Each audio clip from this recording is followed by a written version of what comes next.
मुझे सिंध के सलाम सलाम सुन, मुझे सिंध के सलाम सलाम सुन। मुझो नालो आहे इरशाद जागीरानी, मूंसां गॾु जेका छोकिरी वेठी आहे मुंहिंजी साथी मेज़बान आहे, इन जो नालो पाण ॿुधाईंदी छा आहे? जी, मुंहिंजो नालो सैरिश आहे, सैरिश भुट्टो। ऐं असां रोज़ तव्हांखे ॿुधाईंदासीं ऐं बार बार ॿुधाईंदासीं, तव्हांखे ख़बर हूंदी त बि ॿुधाईंदासीं। उमेद कयूं था तव्हां बिल्कुलु ठीकु ठाकु हूंदो, ख़ैरियत सां हूंदो, मज़े में हूंदो, मज़ेदार ज़िंदगी तव्हांजी गुज़रे। रोज़ जीअं खोड़ सारियूं नेक तमन्नाऊं, नेक ख़्वाहिशूं ऐं दुआऊं तव्हांजे लाइ अलाह साईं तव्हांखे पंहिंजे हिफ़्ज़ो अमान में रखे। अॼु जुमे जो बाबरकत ॾींहुं आहे, भलारो ॾींहुं आहे। भलारे ॾींहं ते सुबुह जो आगाज़ जेको थियो आहे उहो बि भलारो थियणु खपे। अलाह साईं तव्हांजी दिलि जूं उमेदूं पूरियूं करे, तव्हांजूं आसूं ऐं ख़ासि तौर ते जेकी दिली तमन्नाऊं आहिनि उहे पूरियूं थियनि। जेकी सुठियूं नियतूं आहिनि न, जेकी सुठियूं सोचूं आहिनि, उहे असां दिलि जी ख़्वाहिश आहे त असां चाहियूं था त उहे तव्हांजूं पूरियूं थियनि। बाक़ी चवंदा आहिनि त नियत ऐं जेकॾहिं नियत साफ़ आहे त पोइ मंज़िल आसान आहे। जेकॾहिं तव्हां वाक़ई में बि कंहिं सुठी सोच में आहियो, का पॉज़िटिव एक्टिविटी करण वारा आहियो, त पोइ तव्हांजी राह पाण ई अलाह कंदो, हमवार थी वेंदी। पर हिकिड़ी ॻाल्हि ज़रूरु सोचिजो, कॾहिं कॾहिं ईअं थींदो आहे जो पाण सोचींदा कंहिं ॿिए जे लाइ बुरो आहियूं ऐं थी असां सां बुरो वेंदो आहे। सो कॾहिं कॾहिं ईअं थींदो आहे, सियाणा चवंदा आहिनि, वॾा चवंदा आहिनि, बाबा जेको आहे सो खॾ खोट बि ॿियनि जे लाइ आहे, माण्हू किरी वरी पाण पवंदो आहे हुन में। सो ईअं बि न कजो, बिल्कुलु ई साज़िशुनि खां थोरो परे। ऐं कंहिं न कंहिं ॾींहुं मकाफ़ात अमल जी दुनिया आहे, कंहिं न कंहिं ॾींहुं वरी तव्हांखे उहे ॾींहं ॾिसणा पवंदा जेके तव्हां ॿियनि जे लाइ अहिड़ा ॾुखिया ॾींहं कया हुया, या कंहिंजे लाइ तव्हां अहिड़ो कुझु सोचियो हुयो। इहो वक़्तु आहे, अॼु जेकॾहिं तव्हांजे बिले आहे, अॼु जेकॾहिं तव्हांजे हवाले आहे, त थी सघे थो त सुभाणे वरी तव्हांजे कंट्रोल में न हुजे। हूअं बि वक़्तु कंट्रोल में न हूंदो आहे, पर अॼु जंहिं स्टाइल में, जंहिं अंदाज़ में, जंहिं मॻीअ में, जंहिं मगरूरीअ में तव्हां आहियो, सुभाणे थी सघे थो त इहा न हुजे। वॾाई आकर न करणु घुरिजे। बिल्कुलु, चवंदा आहिनि न वक़्तु बादशाह आहे ऐं बादशाह जेको न बेपरवाह हूंदो आहे। त इन करे तव्हां जेको आहे, जेको कुझु बि कयो सोचे सम्झी कयो। ऐं हर अमल जेको हूंदो आहे उहो तव्हां जेको जीअं ज़मीन में ॿिज पोखिबो आहे, ईअं ई हूंदो आहे। जेको ॿिज तव्हां पोखींदो उहो ई फ़सुलु तव्हांखे मिलंदो। सो इन करे जेको कुझु बि कयो सोचे सम्झी कयो। इन करे ई चवंदा आहिनि त जेको तव्हां पोखींदो उहो ई लुणंदो। असुलु माना इहा जेका चवणी ईअं आहे जेका तव्हां चवण पिया चाहियो। सो ॻाल्हि इहा आहे त हक़ीक़त इहा आहे त आजिज़ी वारा माण्हू, न्याज़ निवड़त वारा माण्हू ऐं चङाईअ वारा माण्हू, भलाईअ वारा माण्हू, सुठी सोच रखंदड़ माण्हू हर जॻह ते आला मक़ाम माणींदा आहिनि। उन्हनि खे माण्हू इज़त जी निगाह सां ॾिसंदा आहिनि। बाक़ी जेको गुरूर आहे, जेका लय आहे, जेका शोबाज़ी आहे, इहा कंहिंखे बि न वणंदी। हक़ीक़त इहा आहे, कंहिंखे बि न वणंदी। तव्हां भली सुहिणा हुजो, ख़ूबसूरत हुजो, अहिड़ी सूंहं खे माण्हू छा कंदो जो वतो सॼो ॾींहुं लय कंदा। सो इन करे तव्हां इन्हनि ॻाल्हियुनि खां थोरो अवॉइड कयो त बहितरु आहे। बाक़ी आख़िरत जी तयारी बि कयो, जुमे जो ॾींहुं आहे त इन जे करे चऊं था त आख़िरत जी तयारी बि कयो। ऐं जेकी बि तव्हां माण्हू वॾा वॾा ॾिठा न, तुरम खान जेकी पाण खे सॾाइनि पिया, तव्हां क़ब्रिस्तान करे वञो ऐं चकर लॻायो। उहे वॾा वॾा माण्हू, उहे पाण खे कुझु सम्झण वारा माण्हू मिटीअ जो ढेर बणियल आहिनि ऐं कुझु बि न रहिया, का शइ न रहिया, का बि शइ उन्हनि वटि। मतिलबु आख़िरत में जॾहिं विया सभु शयूं हुते छॾे विया। ही माल मिल्कियत, ही दौलत, ही धन, लय, वॾाई, गुरूर सभु हिते आहे। सो ज़मीन ते आकड़ सां न हलो ऐं इन ई ज़मीन में तव्हांखे वञिणो आहे। अलाह साईं सभिनी खे पंहिंजे हिफ़्ज़ो अमान में रखे। वरी बि कोशिशि कयूं था त तव्हांजी दिलि विंदराइण जे लाइ असां कुझु सुठियूं ॻाल्हियूं कयूं। सुबुह सुबुह सां इलाही दोस्त चवंदा आहिनि, भाउ इहे सुबुह सां प्रोग्राम करीं थो, वरी भउ त न ॾियारींदो कर न असांखे। भउ लाज़मी आहे ज़िंदगीअ में। कंहिंजो ख़ौफ़ हूंदो, कंहिंजो भउ हूंदो त असां डिॼी असां उहो अमल कंदासीं। न त असां अहिड़ा थी वेंदासीं जो असां जेको आयो असां उहा शइ कंदा वेंदासीं। असां माण्हुनि खे तकलीफ़ूं ॾींदा वेंदासीं छो जो ख़ौफ़ न रहंदो। ऐं बेपरवाह थी असां हर ग़लति क़दम खणंदा वेंदासीं। इन खां सुठो आहे त भउ लाज़मी आहे ऐं भउ हुजण बि घुरिजे, ताकी असांखे अॻिलो क़दम खणंदे ख़बर हुजे त असांखे कहिड़ो क़दम खणणो आहे। सही सही सही। बहरहाल वरी ॿी ॻाल्हि जेका सफ़ा ख़ौफ़ वारी सूरत न आहे। अलाह साईं तव्हां तमामु घणो प्यार बि कंदो आहे, मोहबतूं ऐं मतिलबु कुर्बतूं अलाह साईं जूं तव्हां असां माणियूं था, नेमतूं उन जूं माणियूं था। वॾो मज़ो लॻो पियो आहे। अलाह साईं अॻिते बि भलाई कंदो, अलाह साईं अॻिते बि चङाई कंदो। बसि इहो आहे त कंहिंखे जेकॾहिं ॾियो नथा त ॾुखायो बि न, बसि इहो अमल कंदा कयो। बाक़ी जेको आहे सो ख़बर न आहे केरु उते आख़िरत में, केरु उते सोबारो थींदो, केरु फातिह वारो थींदो। असां किन माण्हुनि जे लाइ राया क़ाइमु कंदा आहियूं, अरे सफ़ा बेकार क़िस्म जो माण्हू आहे, हे सॼो ॾींहुं वते थो, अहिड़ा कम कंदो, इन जी आख़िरत इंतिहाई ख़राबु। असां न आहे ॾिठी न। थी सघे थो अलाह खे वधीक प्यारो हुजे, थी सघे थो उनजी का अहिड़ी नेकी हुजे, अहिड़ो कमु हुजे, हिकिड़ो ई कमु अहिड़ो हुजे जो लखां तां मटि हुजे, बिल्कुलु थी सघे थो न ईअं के शयूं अपॉर्चुनिटीज़ आहिनि न, ओॾे बि पैकेजिस अथव, हीअ कयो त हीअ हेतिरा सवाब मिलंदा। ऐं तव्हांखे ख़बर आहे अलाह पाक मतिलबु अगरि तव्हां घणो करे कंदव न त उहो जेको हल्को ज़रूरु कंदो न त उन नुक़्ते जे बराबरि बि जेको इंसानु करे थो पियो त अलाह पाक खे उहो अॻी वियो त उहो नुक़्ते बराबरि बि अॻी वेंदो ऐं तव्हांजे मणनि खे बि मोट मिली वेंदी। इन करे हमेशह पॉज़िटिव रहो, पॉज़िटिव सोचो, पॉज़िटिव ॻाल्हायो। अगरि कुझु बि नथा करे सघो त घटि में घटि कंहिंजी दिलि आज़ारी न कयो। वाह वाह वाह वाह वाह, ॾाढी सुठी ॻाल्हि कई तव्हां, दिलि आज़ारी कंहिंजी न कयो। बरहाल हाणे इन खां पहिरियां जो असांजा महिमान जेके वेठा आहिनि उनजी दिलि आज़ारी थी वञे त असांखे बाक़ी छो घुरायो अथव, ॻाल्हायो पाण था, ॻाल्हायो पाण था। असां अॼोके प्रोग्राम में शाइरी ॿुधंदासीं, अॼोके प्रोग्राम में समाजी इशूज़ ते बि ॻाल्हाईंदासीं, कुझु थोरो ईअं हल्को टच ॾींदासीं तइलीम जो बि, बाक़ी तइलीम असांजे लाइ इंतिहाई लाज़मी आहे, ज़रूरी आहे। ऐं उहे ई माशरा, उहे ई मुल्क, उहे ई नस्लूं, उहे ई असांजा संगती साथी कामयाबु थिया आहिनि जिन तइलीम पिराई आहे, जिन तइलीम खे बाक़ाइदा ईअं माना ईअं सम्झो आहे त यार ही बसि हीअ जेका आहे शइ इहा मूंखे वठणी आहे, हीअ डिग्री वठणी आहे, हिते हिन मक़ाम ते पहुचणो आहे, उहे सोभारा थिया आहिनि। सो अॼु इन्हनि मौज़ूअनि ते बि ॻाल्हाईंदासीं। सभ खां पहिरियां तव्हांखे ॿुधायूं त जेका महिमान शख़्सियत असांजे प्रोग्राम में हिन वक़्तु हिन लम्हे TV स्क्रीन ते तव्हांखे नज़र ईंदी, पाण सुठी शाइरा बि आहे ऐं माशाल्लाह सुठो लिखण वारी बि आहे, सुठा कॉलम बि हुनजा पढ़ण जे लाइ मिलंदा आहिनि, सुठो लिखंदी आहे, मुख़्तलिफ़ मैगज़ीन्स में बि हुनखे पढ़ंदा रहंदा आहियूं। अॼु असां सां गॾु आहे ऐं अॼु असां रूबरू लाइव जंहिंखे चइजे सफ़ा ईअं माना आम्हूं साम्हूं हुन खां शाइरी ॿुधंदासीं। भलीकार चऊं था, असां पंहिंजी भेण गुलशन सिद्धू असां सां गॾु आहे। अदी कीअं आहियो, ठीकु आहियो? अलाह जो शुक्र आहे, तव्हां ठीकु हो? वॾी महिरबानी तव्हांजी, असां बि बिल्कुलु ठीकु ठाक आहियूं। तव्हांजे किताब जो ज़िक्र बि कयूं था, तव्हां किताब ॾाढा सुठा मार्केट में आंदा आहिनि ऐं तव्हांजी शाइरी ॾाढी भली आहे, पर मां चयो हाणे आहिस्ते आहिस्ते सभु शयूं तकड़ि में नथा ॿुधायूं, थोरो स्लो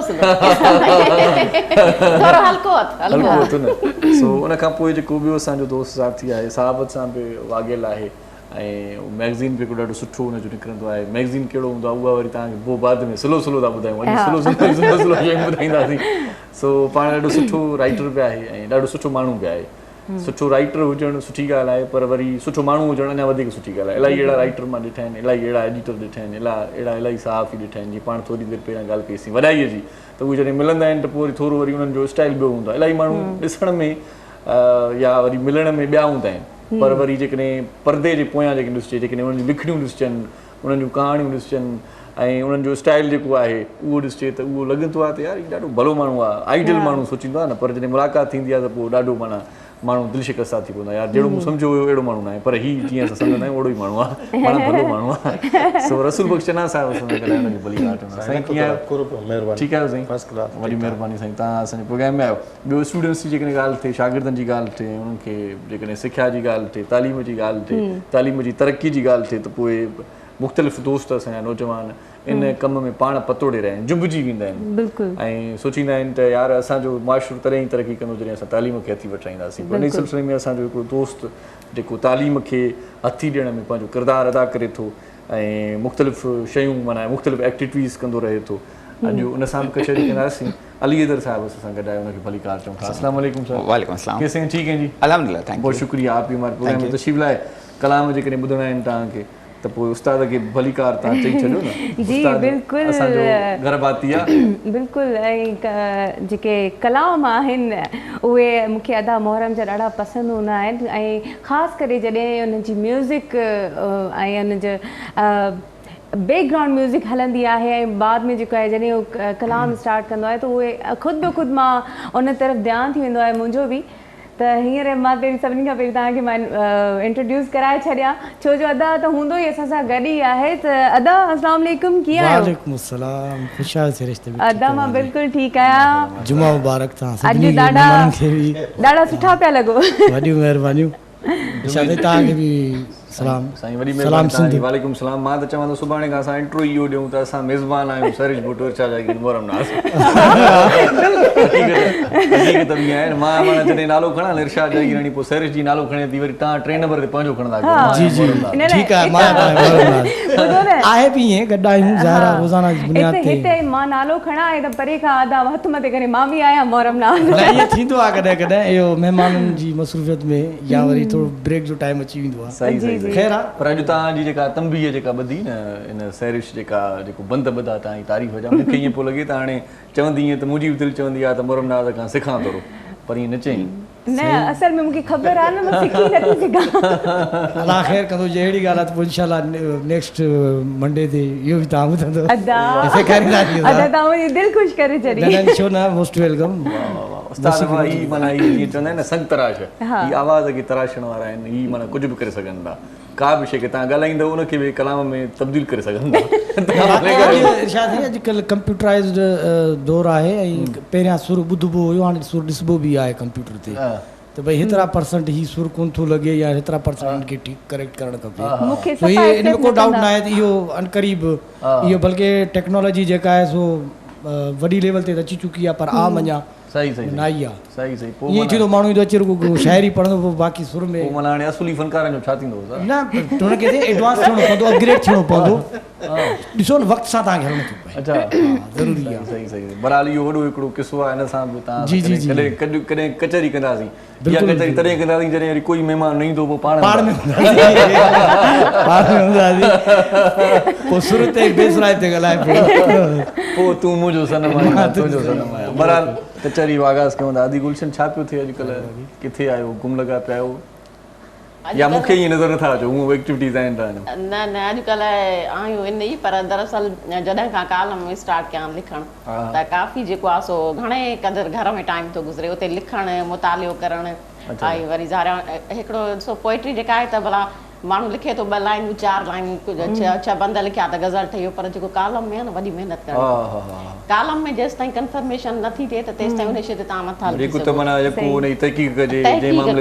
हाणे ॿियनि कालमनि सां गॾु जीअं मुआशरती उहे बि लिखिया आहिनि पर भिटाई ते कालम पई लिखां हुनजे सुरनि ते माशाअल्लाह ऐं जॾहिं मुंहिंजा 30 सुर पूरा थींदा इनशाअल्लाह मुंहिंजो किताब ईंदो हुन ते त सुरनि जी मतिलबु तव्हां भिटाई खे पढ़ंदो त तव्हांजी ॿाहिरि निकिरण ते दिलि कोन चवंदो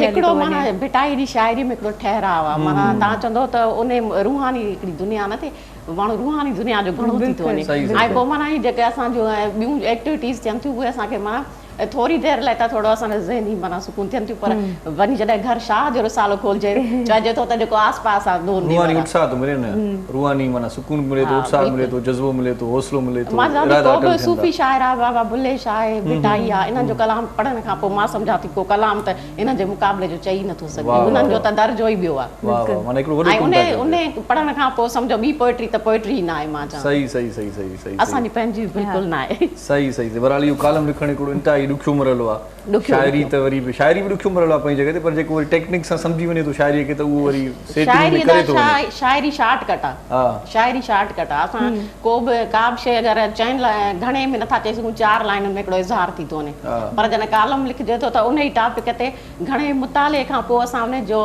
शुरूआति उनजा आख़िर नतीजा ताईं जेको आहे असांखे उनजो लिखणो शाइर बचत में न मुंहिंजा इलाही शाइर आहिनि जेके सिगरेट जी पनीअ ते शेर लिखी वठंदा आहिनि हेॾे त वरी कला हिते जेको तव्हां कालम था लिखो हिन में त पना ई खुटी पवंदा पना खुटी पवंदा लफ़्ज़ बि माना अञा ज़ख़ीरो हुजे माना इहो नुक़सानु आहे न हूअं पननि जो हूअं त वरी इल्मीअत में वॾो कालम जेको आहे मां सम्झां थी बनस्बत ॿियनि जेको आहिनि असांजी फील्ड आहे जीअं ॿिया नसर वग़ैरह ॿियो थिए थो कहाणियूं थियनि थियूं पोइट्री वग़ैरह मां सम्झां थी कालम इज़ अ बेस्ट देन सही सही रसूल बख़्श साहिब खां पुछा था कयूं रसूल बख़्श साहिब को वक़्तु हो जॾहिं कालम छपराइण जे लाइ लेखक बाक़ाइदा माना ज़ोर ॾींदा हुआ ऐं सिफ़ारिशूं कराईंदा हुआ असांजो कालम छपिजे अॼुकल्ह जी जीअं अदी चए थी कालम लिखां थी कालम लिखण वारा माण्हू घटि आहिनि हाणे एडिटर पाण परेशान आहिनि त को कालम लिखण वारो हुजे वतन था ऐलान कंदा हीउ लिखण जो सिलसिलो घटिजी वियो आहे छो भला छाजे करे असल में छा जॾहिं असां शुरूआत कईसीं लिखण जी त अल्हम्दुलिल्लाह मुंहिंजे लाइ एज़ाज़ अख़बार जा में पहिरियों मां छपियो अख़बार जा में उन खां पोइ नेबरत जॉइन कई अख़बार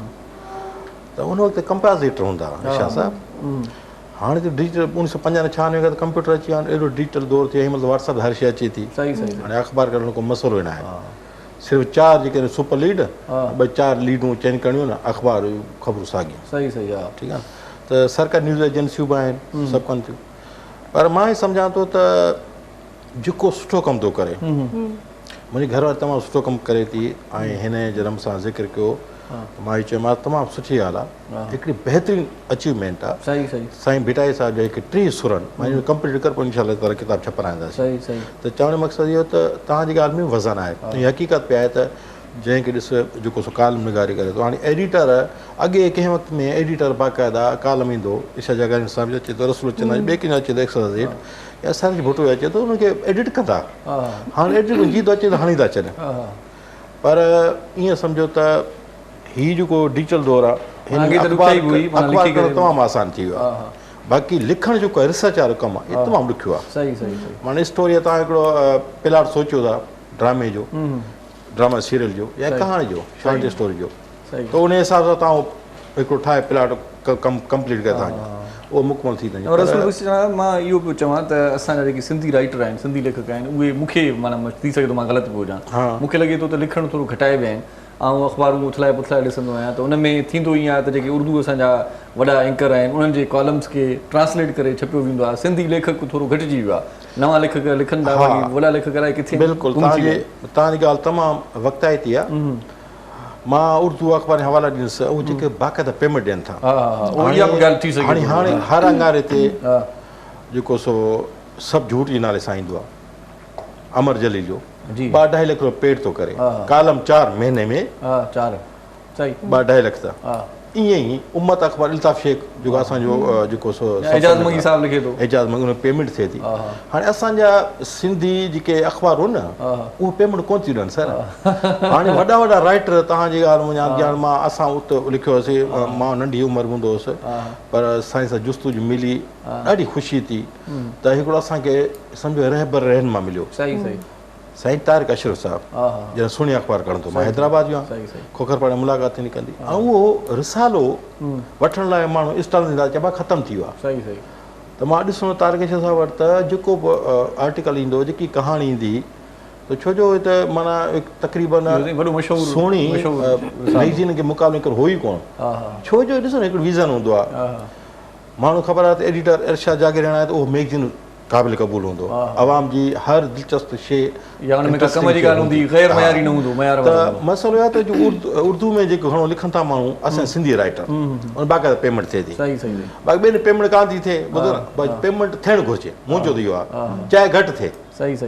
हाणे सुपरस्टार जहिड़ो मैगज़ीन अख़बार जंहिं महिल लिखंदो आहे मूंखे पेमेंट थींदी आहे, क़ौमी अख़बार लिखंदो आहे पेमेंट थिए थी, पर अगरि सिंधी मां लिखां त पेमेंट कान थींदी कालम जी, त ॾुख त थिए थो न, कहिड़ी महिनत करे माण्हू। पर इहा ॻाल्हि आहे त माण्हू रोज़ी रोटी बि कंदो न, भला छा करे, जंहिंजो माना सॼो सिलसिलो इहो हुजे ऐं हिकिड़ो माना लिखण जो शौक़ु बि उहा रोज़ी बि हुन सां गॾु ॻंढियल हुजे त पोइ मसइलो थिए थो न। हा, पर इहो हुअणु घुरिजे, जेके असां इदारा आहिनि उन सजेशन आहे त ख़ुदा जेके वॾा वॾा राइटर आहिनि न उन्हनि खे हायर कनि, उन्हनि खे हायर कनि, त नवनि खे बि जेको हौसला अफ़ज़ाई कयो, उन्हनि खे छापियो, पर गॾो गॾु पुराणनि खे तव्हां कुझु न कुझु पेमेंट ॾियो, उन्हनि खे एग्री कयो ऐं हिकिड़ो ॾींहुं मख़सूस रखी आहे जेको इंटरनेट जो ख़र्चु निकिरी वञो त घटि में घटि पैकेज करे भले नमूने सां लिखी ऐं मोकिलियो, एतिरो ई कनि भला। हा, अॼुकल्ह पैकेज घणो पियो थो हले, पैकेज हुअणु घुरिजे। ॾिसो ॻाल्हि इहा त अगरि तव्हां ॾिसो न कंहिं दौर में अब्दुल जुणी जो बि लिखंदो हुउसि, अमर जलील तमामु मुतरक लिखंदो हो।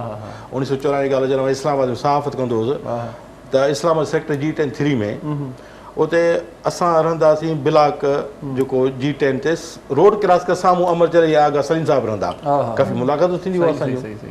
त चवण जो मक़सदु उहो त बाक़ाइदा उन वक़्तु बि आवामी आवाज़ आहे ऐं पंहिंजो जागो आहे, हिलाल पाकिस्तान हायर कंदा ऐं पैसा ॾींदा बाक़ाइदा, तव्हांखे पेमेंट ॾींदासीं, तव्हां हिन ॾींहुं लिखंदा कयो, असांखे पहुचे। सही कचहरी पाण कयूं था। अलीदर साहब सां गॾु आहे। अलीदर साहब, आपकी क्या एक्टिविटीज़ हैं, तलीमी सरगर्मियाँ थोड़ी सी बता दें। बिल्कुल, मेरी एक्टिविटीज़ ये कि एक लैंग्वेज सेंटर और एक आइल्स का बेसिकली सेंटर है, स्टूडेंट नेस्ट के नाम से, जिसको मैं रन कर रहा हूँ, और इसमें प्योरली हम स्टूडेंट्स को रेडी करते हैं आइल्स के लिए। अच्छा, आइल्स बेसिकली होता क्या है, आइल्स एक एक्रोनिम है जिसका मतलब होता है international English language testing system. अच्छा, अब कुछ लोग ये समझते हैं कि ये भी एक ESL English as an second language की तरह कोर्स है, लेकिन ये अगर आपको बाहर जाना है, for example Australia, Canada, UK, even अब टर्की में भी एम्बेसी की रिक्वायरमेंट होती है कि they need to go for IELTS. तो उसमें हमें स्टूडेंट्स को रेडी करना पड़ता है 4 सेक्शंस में। अच्छा, जिसमें स्पीकिंग, लिसनिंग, राइटिंग और रीडिंग, इन चारों सेक्शंस में जब स्टूडेंट को हम रेडी करते हैं, देन वो पेपर देने के लिए अपेयर होते हैं और उनके सर्टेन रिक्वायरमेंट्स होती हैं। कुछ केसेस में 7 बैंड्स की रिक्वायर्ड होती है, कुछ 7.5 है, कुछ 6.5 है, तो ये वैरी करता है केस पे। तो स्टूडेंट नेस्ट पे बेसिकली हमारा ये फोकस होता है कि हम अपने स्टूडेंट्स को स्पेशली आइल्स के लिए रेडी करें, ताकि चाहे वो एकेडमिक आइल्स कर रहे हैं या जर्नल कर रहे हैं या UKVI है, ये थोड़े से वैरी कर रहे होते हैं। फॉर इंस्टेंस अगर हम एकेडमिक की बात करते हैं तो ये उनके लिए है कि जो स्टडी करने के लिए बाहर जा रहे हैं, तो उन्हें एकेडमिक आइल्स की तरफ आना पड़ता है। अगर हम बात करते हैं इमिग्रेशन के लिए तो उनको जर्नल आइल्स करना पड़ता है। अब कुछ डॉक्टर्स हैं, कुछ प्रोफेसर्स हैं जो प्रोफेशनली बाहर जाना चाह रहे हैं, तो उनके लिए फिर UKVI होता है। और कुछ स्पाउस वीज़ा पे जा रहे होते हैं, तो स्पाउस के लिए A1, B1 और A2 और B2 आइल्स हो रहा है। तो हमारा पूरा फोकस ये है कि हम स्टूडेंट्स को उनकी रिक्वायरमेंट के हिसाब से उनको रेडी करें, क्योंकि आइल्स की फ़ीस जो होती है दैट्स क्वाइट मीन्स कॉस्टली। अगर एक स्टूडेंट आइल्स देने जा रहा होता है तो उसकी इस वक्त करंट फीस चल रही है 37,290। चलें इस पे मजीद बात करते हैं तफसीली। नंढे शॉर्ट कमर्शियल ब्रेक जो वक्त है जी बिल्कुल। सो किराननि जो मज़ेदार कचेरी थी रही है ऐं शेरो शाइरी जो भी सिलसिलो आहे ऐं ॾिसंदा रहो सलाम सिंध। मुझे सिंध के सलाम सलाम सिंध, मुझे सिंध के सलाम सलाम सिंध, मुझे सिंध के सलाम सलाम सिंध, मुझे सिंध के सलाम सलाम सिंध। जी सलाम सिंध में एक बार वरी तव्हांखे भली कार चऊं था। ख़ुशि आमदीद, दिल खतोरा तव्हांजा, तव्हां असां सां गॾु आहियो।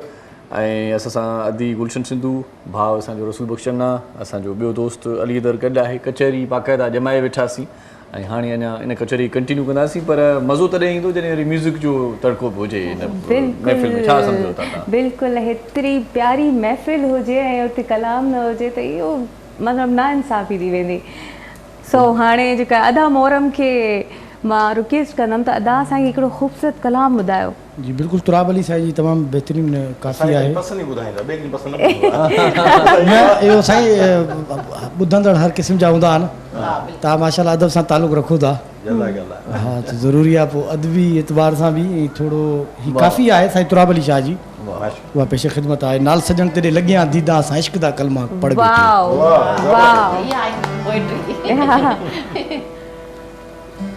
नाल सजण तेरे लगियां दिलियां, नाल माही वे तेरे लगियां दिलियां, असां इश्क दा कलमा पढ़ बैठे, असां सिर दा सौदा कर बैठे, असां सिर दा सौदा कर बैठे। नाल सजण तेरे लगियां दिलियां, नाल माही वे तेरे लगियां दिलियां, इश्क दा कलमा पढ़ बैठे, असां सिर दा सौदा कर बैठे, असां दिल दा सौदा कर बैठे। नाल सजण तेरे लगियां दिलियां, नाल माही वे तेरे लगियां दिलियां, इश्क दा कलमा पढ़ बैठे, असां सिर दा सौदा कर बैठे, असां सिर दा सौदा कर बैठे।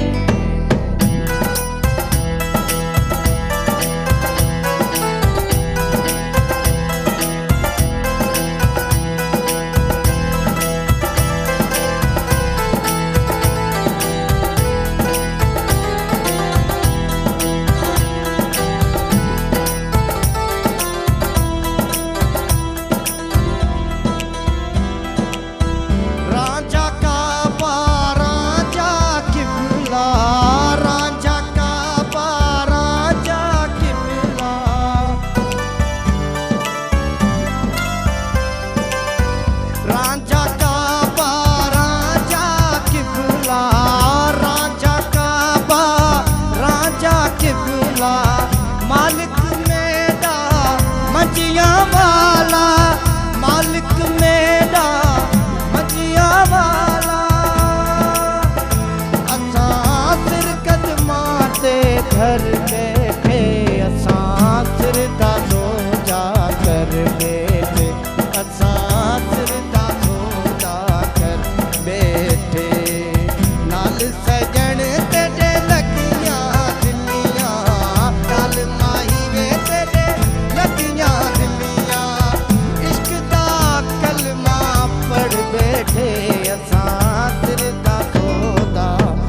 कर बैठे असां सिर दा सौदा कर बैठे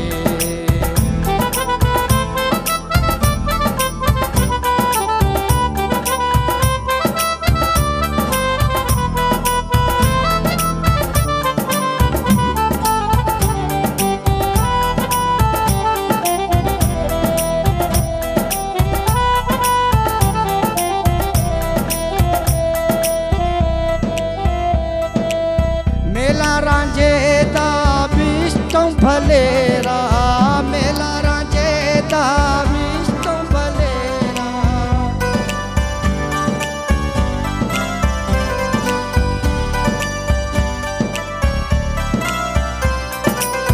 मेला रांझे दा विष्णु भलेरा मेला रांझे दा विष्णु भलेरा होया सवाया वक्त है मेरा होया सवाया वक्त है मेरा क्या करे सी तो तक मैनू क्या करे सी तो तक मैनू असां यार तवक्कल कर बैठे असां सिर दा सौदा कर बैठे असां सिर दा सौदा कर बैठे नाल सजण तड़े लगियां बिल्लियां नाल माही वे तड़े लगियां बिल्लियां इश्क दा कलमा पढ़ बैठे असां सिर दा सौदा कर बैठे असां सिर दा सौदा कर बैठे असां सिर दा सौदा कर बैठे असां सिर दा सौदा कर बैठे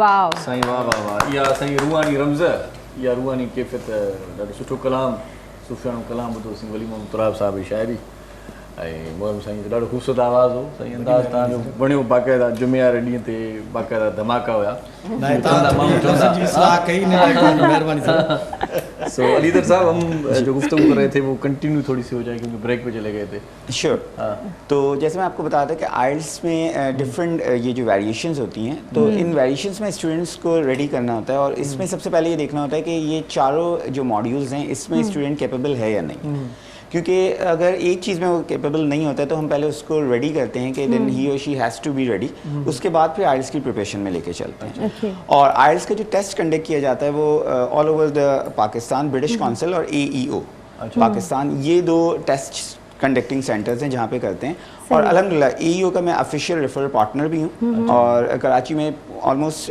5 और 6 पार्टनर्स हैं जिसमें से मैं भी अल्हम्दुलिल्लाह ऑफिशियल आइल्स का जो है रेफरल पार्टनर हूँ और आइल्स में जो है साथ साथ इसके साथ हम स्टूडेंट नेस्ट में पब्लिक स्पीकिंग पे भी फोकस कर रहे होते हैं अच्छा अब अगर हम बात करते हैं पब्लिक स्पीकिंग की तो पब्लिक स्पीकिंग का थोड़ा सा कनेक्शन आइल्स से भी जुड़ता है क्योंकि जब आइल्स का एक स्पीकिंग सेशन हो रहा होता है और जब स्पीकिंग टेस्ट होता है तो नोबडी नोज के what question is about to come हमें नहीं पता होता कि कोई भी क्वेश्चन आ सकता है और पब्लिक स्पीकिंग में भी हमें जो है पब्लिक स्पीकर्स जब हम उनको डेवलप करते हैं तो उन्हें एक तो फर्स्ट फियर ऑफ क्राउड उसको ख़त्म करना होता है एंड देन जो पब्लिक स्पीकर होता है ही और she has to be ready to speak on any topic आप उसको कहीं पे भी खड़ा कर दें और कोई भी टॉपिक दे दें वो ना सिर्फ उस टॉपिक में बात कर सके बल्कि ऑडियंस को ग्रैब भी कर सके क्योंकि आपको पता है कि हमारी ऑडियंस आफ्टर 5 मिनट्स वो सेल फोन यूज़ करने लग जाती है so we need to grab the audience तो जब हम पब्लिक एग्जैक्टली उसके लिए जो भी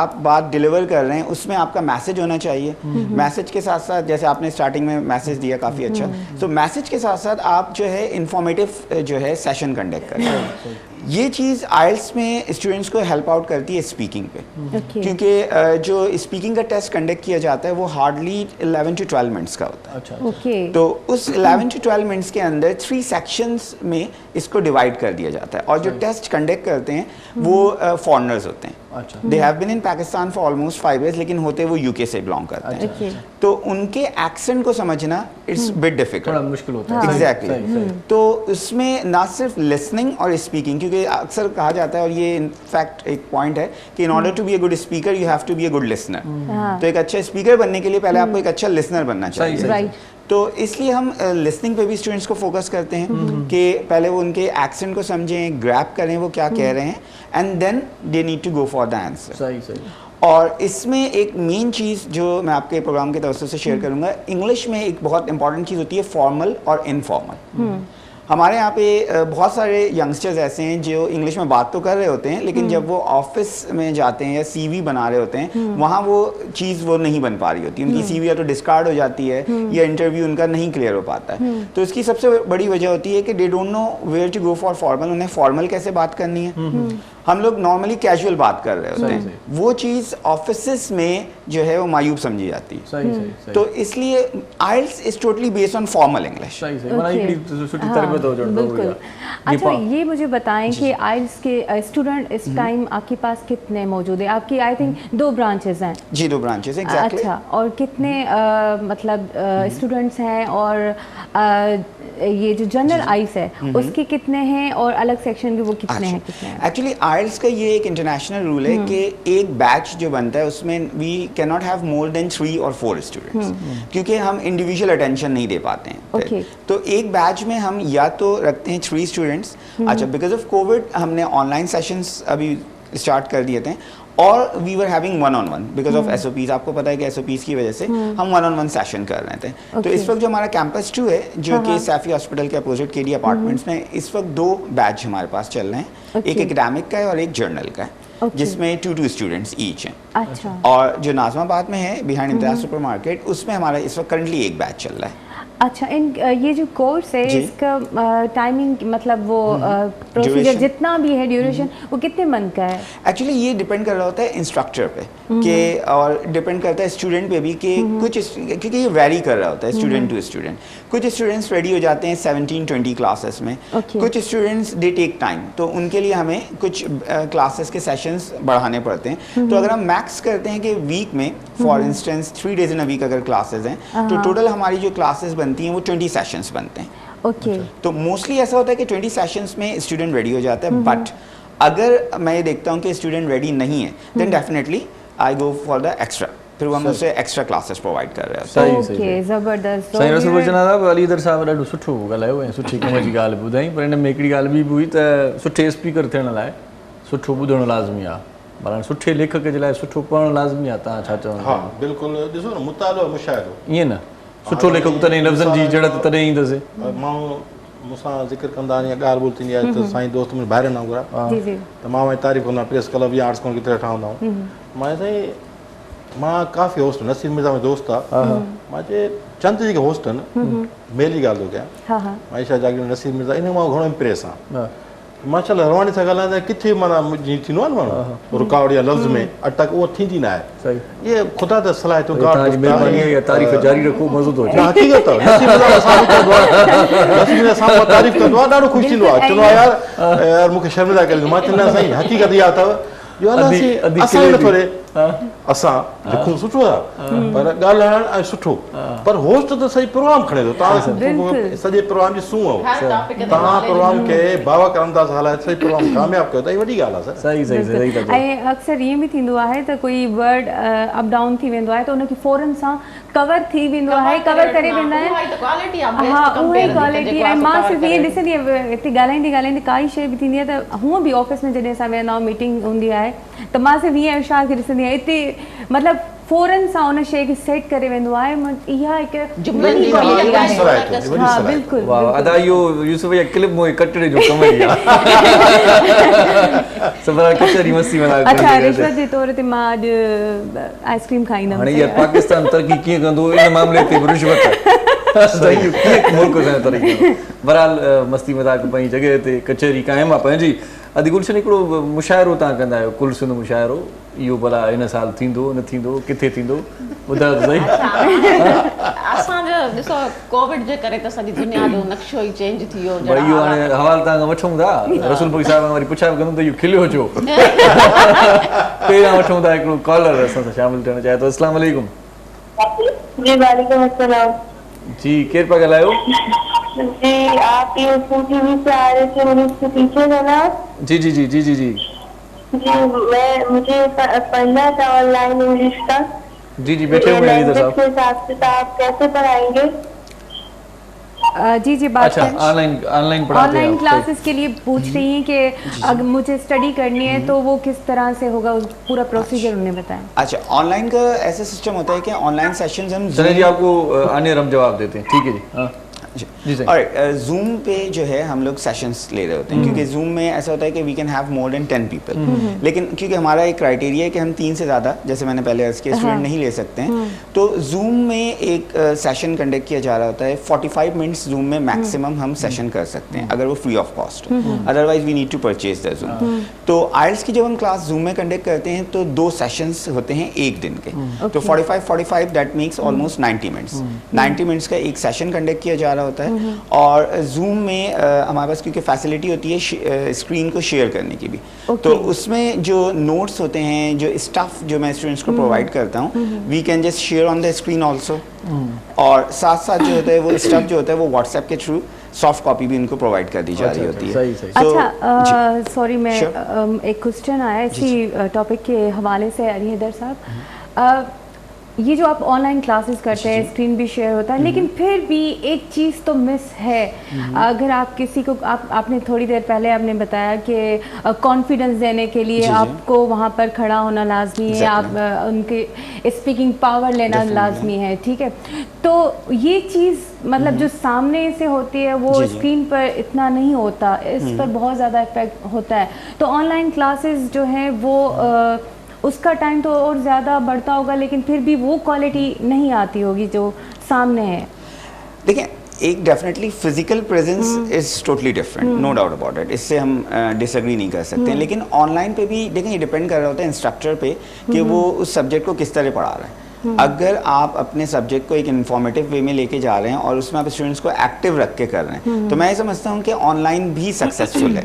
ठीक है, online is going to have 90% हम कह सकते हैं, 100% नहीं देता है। लेकिन क्योंकि जब मेरा जो लैंग्वेज फील्ड से ताल्लुक है वो ऑलमोस्ट 15 ईयर्स जैसे मैं लैंग्वेज फील्ड में हूँ, तो I know how to tackle with the students.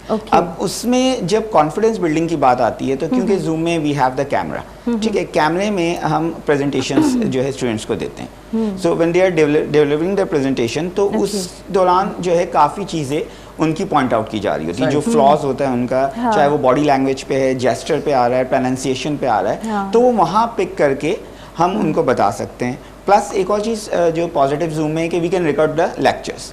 तो जब आप रिकॉर्ड कर सकते हैं लेक्चर्स, तो ये एक प्लस पॉइंट होता है कि स्टूडेंट बाद में कभी फॉर इंस्टेंस फ्री है तो उसको अगर लेक्चर सुनना है तो लेक्चर सुन भी सकता है और वो अपने सर्कल में शेयर भी कर सकता है। मतलब रिकॉर्डिंग भी हो जाती है। Exactly, recording. अच्छा, ये जो एक्सेंट का है, जी जी, एक्सेंट जाहिर सी बात है डिफरेंट है, बिल्कुल डिफरेंट है, तो वो यहाँ पर ज़्यादा डिफिकल्ट कौन सी चीज़ है, स्पीकिंग या एक्सेंट?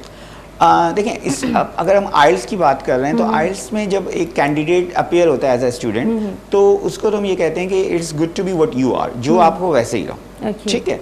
क्योंकि वो उनकी रिक्वायरमेंट नहीं है कि हम एक्सेंट चेंज करें, लेकिन उनके एक्सेंट को गेट करना, that is a bit different. अच्छा, होता ये है कि अगर हम ब्रिटिशर्स की बात करते हैं, तो ब्रिटिशर्स जब प्रोनाउंस करते हैं वो अल्फाजों को प्रेस करते ज़्यादा है, ठीक है। जैसे फॉर एग्जांपल वो कहते हैं कैन नॉट को कांट, लेकिन on the other hand American जो हैं वो स्ट्रेच कर रहे होते हैं इस चीज़ को, वो कैंट कहते हैं, वो एस कहते हैं। या फिर अगर आप एक ले लें फ्रेंचाइज है फास्ट एंड फ्यूरियस, अब फास्ट एंड फ्यूरियस पूरी दुनिया में कही जाती है, बहुत कम फास्ट कहते हैं क्योंकि ये अमेरिकन फ्रेंचाइज है। तो एक्सेंट जो है उन्हें समझने में थोड़ा सा इशू होता है, लेकिन आइल्स क्योंकि टोटल बेस्ड है यूके, तो उसमें हमें ये बात पता है कि जो एग्जामिनर है वो यूके एक्सेंट में ही बात कर रहा होगा, he or she is going to press the word। तो उसमें हम स्टूडेंट्स को जो लिसनिंग कराते हैं, जो लिसनिंग मटेरियल उनको दिया जा रहा होता है, जो टिप्स दी जा रही होती हैं ऑडियो की, तो वो टोटल बेस्ड ऑन ब्रिटिश होती हैं। ओके, तो वो चीज़ स्टूडेंट की ऑलमोस्ट कवर कर जाती है अगर वो फ्रीक्वेंटली प्रैक्टिस करता है और इंस्ट्रक्टर की इंस्ट्रक्शंस को फॉलो कर रहा होता है। सही सही। सो साईं रसूल भाई चना कल खां पहिरियों पंहिंजी ॻाल्हि पई थी ऐं खिलण ॾाढी सुठी ॻाल्हि पर अचानक खिलण जो मक़सदु ॿियो हूंदो आहे, अचानक खिलण जी ॻाल्हि कर माने के खिलेस त तव्हां ख़बर आहे त इन वायरस जे करे काफ़ी प्रोग्राम डिले थी विया आहिनि ऐं असां ईअं सम्झो त शुक्राना अल्हम्दुलिल्लाह पाकिस्तान जा माना वाहिद कपल ज़ाल ऐं मुड़ुसु जेके 9 अवार्ड तक़रीबन 677 शख़्स ने अवार्ड ॾिना आहिनि। अच्छा, ऐं कुल मुशाह जी ऑर्गेनाइज़र ही हूंदी आहे। वाह वाह वाह, बाक़ी म्यूज़िकल शो जी मां हूंदो आहियां सभु ॿार अधी ते रखिया अथव अधी माना ॿ सिहत जो ख़्यालु नथी रखिया 2017 मुसलसल असां साल ॿ अवार्ड तकरीब कयो आहिनि सही सही हैट्रिक मुकमल कई आहे असां त चवण मक़सदु इहो 670 शख़्स असां अवार्ड ॾिना आहिनि ऐं ज़ाहिरी ॻाल्हि आहे हिन जो पंहिंजो कमु आहे हिकिड़ो त हिन चयो मां कुर्सी मुशारक मुंहिंजे बिल्कुलु कर सही सही हाणे हीअ असांजो थियणो हो पोएं साल मार्च में सही सही सही वरी मसइलो थियो वायरस थियो सही वरी दिसंबर में त वरी परमिशन न मिली पहिरियों करिणो हैदराबाद में उते परमिशन न पई मिले पर पोइ हाणे जेको थींदो अगस्त जे एंड में थींदो अच्छा ऐं हीअ बि काफ़ी जेके शाइरनि सां बि राब्तो कंदी आहे पाण असां ॿई ॼणा ख़र्चु कंदा आहियूं बाक़ाइदा फ़ोन कंदा आहियूं आया अदल गुल खे मां फ़ोन कयो अयाज़ गुल खे ऐं काफ़ी अहिड़ा माण्हू आहिनि हुन चयो बिल्कुलु एग्री थियनि था पोइ मां फेसबुक ते पोस्ट रखंदो आहियां हीअ माना शमूलियत इख़्तियार कंदा शिरकत कंदा सकर माईंदा केरपुर मां सरकाणे मां दादू मां असांजे प्रोग्राम शिरकत कंदा ऐं पंहिंजी निकोर शाइरी पेश कंदा अच्छा वाह वाह वाह इहा ॾाढी सुठी ॻाल्हि आहे हिकु और शाइरी पेश कंदा वरी ॿियो बि तव्हां ॿुधायो त रिदम में पोइ इहे माना तव्हां ढोलक वारो बि हिकिड़ो रखिजो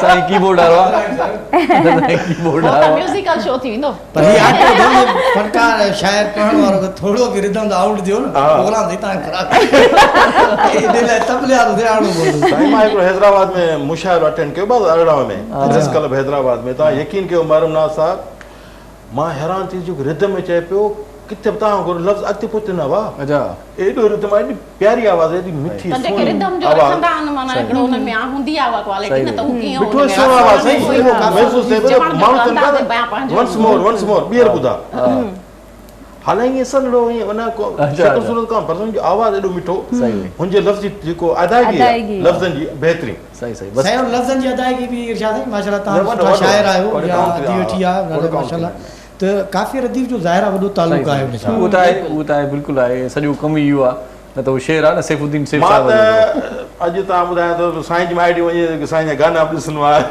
वीडियोस बि ॾिसणो आहे माशाल्लाह सुठी तो ज़ाहिरी ॻाल्हि आहे शेर बि कंदो आहे सही सही सही वॾी महिरबानी साईं तव्हां ॾिसो कोन था लाइक बि कोन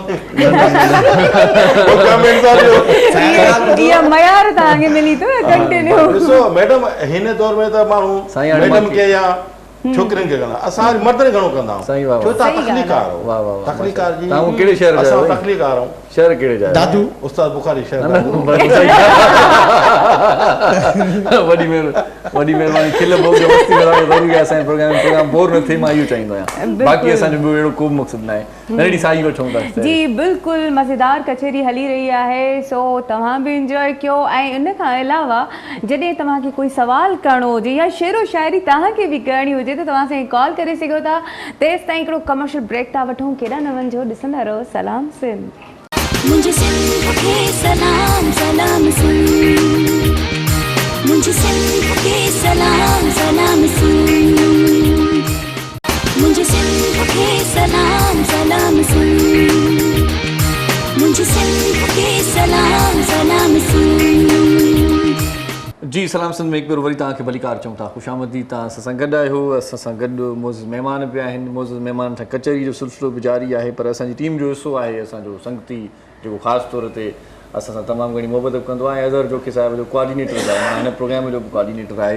जावेद अंजुम गिल साहिबु अॼु उनजी जेका ॾोहिटी आहे जंहिंखे उर्दू में पाण नवासी बि चऊं सो शाहना रंधावा जो जनमु ॾींहुं पिया आहे नंढड़ी प्यारी गुॾड़ी उनजो जनमु ॾींहुं आहे उनजी सालगिरह आहे असां दिलि जी गहराइनि सां उन सॼी फैमिली खे बल्कि जावेद अंजुम गिल साहिब खे बि भले मुबारकूं ॾियूं था ऐं भलो नसीब करण जी दुआऊं बि कयूं था त उनजो बहितरीनु नसीब थिए सो शाहना रंधावा खे जनमु ॾींहं जूं खोड़ साथियूं मुंहिंजे तरफ़ां ऐं मुंहिंजे तरफ़ां ऐं अज़हर जोकी साहिब सभिनी तरफ़ां पूरी टीम जी तरफ़ां जनमु ॾींहं जूं खोड़ सारियूं वाधायूं सो साईं इहो माशाल्लाह रसूल बख़्श साहिब तव्हां मुशाइरे जी ॻाल्हि पिया कई इहो माना प्रमोशन तव्हांजो बाक़ाइदा सॼो साल हलंदो आहे पोइ वञी का न इहो साल में थींदो पर 5-6 महीना जेको अगरि क्या तकरीब कयूं था कुर्सिन मुशाइरो या सिंध कल्चरल शो असांजे साल में 2 प्रोग्राम थींदा आहिनि सही त 5-6 महीना पब्लिसिटी हलंदी रहंदी आहे सही त मां हिनखे अवार्ड ॾियूं था 2 महीने पोइ उन जो साॻियो वरी रिपीट कंदा आहियूं अच्छा अहिड़े हिसाब सां तव्हां सां ज़िक्र कयो त जॾहिं 15 दिसंबर 2019 में सिंध कल्चरल शो नालो कहिड़ो डिफरेंट आहे सिंध कल्चरल शो ऐं अज़म पाकिस्तान मीडिया अवार्ड तकरीब आर्ट्स काउंसिल में तीर नासिर हुसैन शाह चीफ गेस्ट हो ऐं मेहता वग़ैरह जी सदारत कई इमदाद हुसैन सर इमदाद सभु मौजूदु आहे जेके असां ऐलान कया शुक्राना अलहमदुलिल्लाह सभु मौजूदु आहे एवॉर्ड वठण वारा बि महिमान बि ऐं ऑडियंस बि काफ़ी त चवण जो मक़सदु इहो आहे त हिकिड़ो सभु कंहिं पंहिंजो तरीक़ो हूंदो आहे असांजी तरीक़ो उहो आहे हाणे जीअं तव्हां सवाल कयो त एतिरो माना जेको पीरियड मां चयो लॉन्ग पीरियड ज़रूरी आहे हाणे सिंध कल्चर शो खां पोइ असां वरी कयोसीं त 2000 रुपया कयो हिन वायरस करे कोन थियो पर हाणे जेको कुर्सी मुशाइरो थींदो इहे ऑर्गेनाइज़र आहे मुंहिंजी घरवारी मां चीफ ऑर्गेनाइज़र आहे त हिन में बि अदल सुमूर अयाज़ गुल साईं जेको सरदार शाह चीफ गेस्ट आहे अयाज़ गुल खे सदात कराईंदासीं काफ़ी जेके जीअं माना खलील आरिफ सुमूर आहे जोयारो दादूगर सां इन सभिनी सां असां राब्तो कयो आहे बाक़ाइदा फ़ोन कॉल करे उन्हनि ओके कयो उनखां पोइ असां फेसबुक ते पोस्ट लॻाए थो भाई शिरकत कंदो जंहिंजो एवॉर्ड थो मुंहिंजे एवॉर्ड बि ऐलान कयोसीं छा ख़िदमतूं उनजो प्रोफाइल घुराईंदो आहे व्हाट्सएप ते उन प्रोफाइल बि ज़िक्र कंदो वॾो महिनत तलब वॾो कमु आहे पाण अञा कचहरी कयूं था आरफा की कॉल आई थी हमारी बहन की और अलीदर साहब आपसे कुछ पूछना चाह रही थी कि जूम पे माशाल्लाह आप लाइव आते हैं सेशन देते हैं तो किस तरह से कनेक्ट कैसे आपसे कोई हो सकता है कैसे सर्च करें बेसिकली मेरा फेसबुक में पेज है अगर आप इवन गूगल में लिखते हैं Ali English numeric 4 number 4 all तो टॉप में मेरा पेज आ जाता है तो by the help of that page आप इजीली मुझसे कनेक्ट कर सकते हैं और उसमें जूम का लिंक जो है वो किस तरह शेयर होता है वो ऐसा होता है कि with the help of WhatsApp zoom की एक मीटिंग होती है जो कि क्योंकि मैं सेशन कंडक्ट करता हूँ तो मैं उस मीटिंग को ऑर्गेनाइज करता हूँ और उसका लिंक जो होता है by the help of WhatsApp वो स्टूडेंट्स को मतलब फॉरवर्ड कर दिया जाता है अब जो गिवन टाइम होता है उसमें जब स्टूडेंट्स उस लिंक पे क्लिक करते हैं तो ऑटोमेटिकली वो जूम पे कनेक्ट हो जाते हैं अब वो जूम पे कनेक्ट होते हैं क्योंकि मैं होस्ट हूँ तो मैं एज एन एडमिन उनको अप्रूव करता हूँ और वो जूम पे कनेक्ट होकर मेरे पास क्लासेस को ज्वाइन कर सकते हैं किस टाइम कनेक्ट ये एक्चुअली डिपेंड करता है स्टूडेंट्स की भी अवेलेबिलिटी में कि कुछ स्टूडेंट्स इवनिंग पे जो है प्रेफर करते हैं कुछ आफ्टरनून में करते हैं तो पहले हम स्टूडेंट्स अवेलेबल होते हैं तो आप पे भी थोड़ा सा व्हाई नॉट बिल्कुल वाई नॉट मोस्टली मेरी अवेलेबिलिटी आफ्टर 6 होती है आफ्टर 6 o'clock या मॉर्निंग का बैच भी बन सकता है असल में सबसे पहले मैं ये देखता हूँ कि एक स्टूडेंट्स का मैं इंटरव्यू लेता हूँ क्योंकि पहले ये देखना है कि आया कि जो स्टूडेंट है जो आइल्स का कैंडिडेट है वो उसके लिए कैपेबल है भी या नहीं है क्योंकि ये चीज़ नहीं है कि मैंने उसको फीस ले ली और सिर्फ उसको ले लिया क्योंकि इससे ये होता है कि मेरी ये गुडविल है वो भी ख़राब होगी अगर मैं किसी स्टूडेंट को इस तरह रिकमेंड करता हूँ तो आफ्टर इंटरव्यू अगर मैं ये देखता हूँ कि वो स्टूडेंट इस पोजीशन में है वो यहाँ स्टैंड कर रहा है कि वो आइल्स की प्रिपरेशन डायरेक्टली कर सकता है then I go good to go मैं उसको ओके कर देता हूँ क्योंकि आइल्स में हम कोई लैंग्वेज नहीं सिखाते हैं we are gonna give them the tips हम उन्हें टिप्स देते हैं ट्रिक्स बताते हैं कैसे अटेम्प्ट करना है पेपर को ये सारी चीज़ें बताते हैं ओके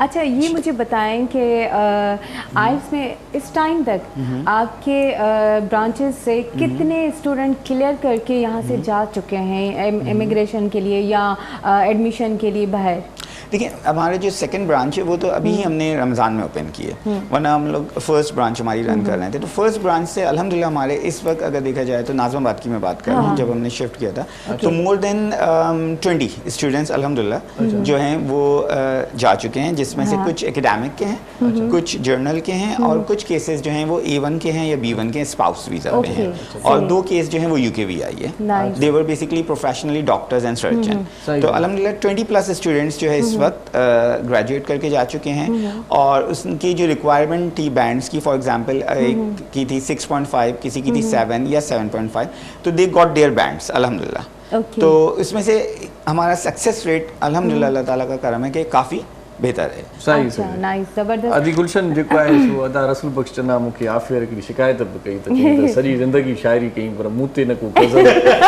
न को गीत न का न को चोसटरो न बसटरो भला इहो छो भला बेसिकली चवंदा आहिनि त हर इंसान मफ़ाद परस्त आहे पंहिंजी ज़ात लाइ घणो सोचींदा मां त अॼु ताईं पंहिंजे लाइ शेर न लिखियो न मूंखे बि हिकिड़ी शिकायत हूंदी आहे रसूल माना पाण जेकॾहिं शाइरनि जो ज़िक्र कयूं त शाइर औरतुनि जे सूंहं ते सिंगार ते माना वारनि ते घुमण फिरण ते हर शइ ते शेर लिखंदा आहिनि पर ई शाइराऊं जेके आहिनि औरत शाइराऊं कॾहिं मर्द जेके शेपर ते या घुमण फिरण ते अंदाज़ ते को लोड ते को नवाबी अंदाज़ ते का शाइरी जो गानो लॻे थो माना असां कहिड़ो ॾोह कयो और तुझे बेवफाई ते लिखंदे हो सही करे था सघनि सही तरीक़े सां हवाले सां औरतूं जमा थी वञनि मर्दनि जे मथां का शाइरी करणी न आहे असल में औरतूं जॾहिं लिखंदियूं आहिनि त औरत मर्द जी बेवफाई ते ई लिखंदियूं हूंदियूं आहिनि उन जी जेके पॉइंट्स आहिनि त उहो मर्द केतिरो न सेल्फिश आहे न पर बेवफाई को वफ़ादार बि त हूंदो असल मुल्क में में ॾिसो, बेवफाई आहे को वफ़ादार त हूंदो हिकिड़ी point आहे,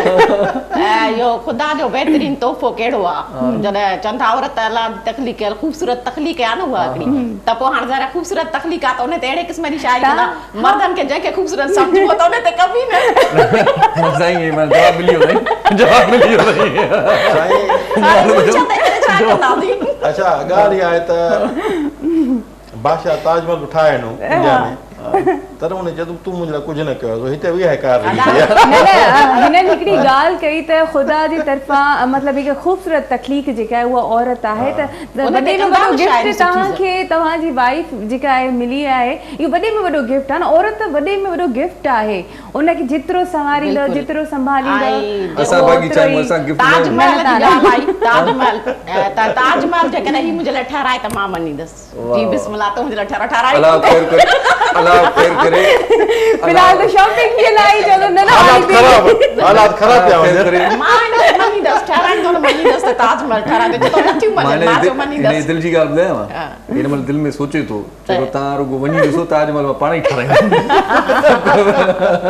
अलाह ख़ैर कंदो काल वठंदा अस्सलाम वालेकुम अस्सलामुअलैकुम हिज़बुल्लाह जमाली अदा इस्ताद है बकर जमाली में साईं ख़ुशि आहियो साईं तबियत ठीकु आहे बकर जमाली वारा दोस्त जी प्यार लगा पियो तव्हां ख़ुशि आहियो साईं दुआऊं अथव मौला जो करम आहे तव्हां छा चवणु चाहींदो अॼु प्रोग्राम ॾाढो सुठो पियो हले प्रोग्राम ॾिसूं पिया ॾाढो सुठो पियो हले वाह वाह वाह वाह वॾी दुनिया में प्रोग्राम बेस्ट आहे साईं लख थोरा कुझु चवणु चाहींदो का शइ ॿुधाइणु चाहींदो को शेर ॿुधाइणु चाहियो त ॿुधायो शहर मूंखे यादि न आहे हींअर चलो तेसिताईं तव्हां यादि करे वठो तेसिताईं असां हिते कचहरी था कयूं सही आहे हा हा चलो पंहिंजो ख़्यालु रखंदा अल्लाह हाफ़िज़ वॾी महिरबानी सौदी गुलशन हाणे माना किताब हिकिड़ो ॿुधायो त अचे पियो सूरमिन जे हवाले सां सुरनि जे हवाले सां ॿियो तव्हांजी शाइरी जेका पंहिंजी हुई जेका मिजाज़ जी शाइरी हुई उहा किथे पहुती आहे उहा मिजाज़ जी इहा ॾिसो हिकिड़ो इहे बि माना कंटिन्यू रखबियूं शयूं जेके हलनि थियूं बाक़ी रूहानियत वारी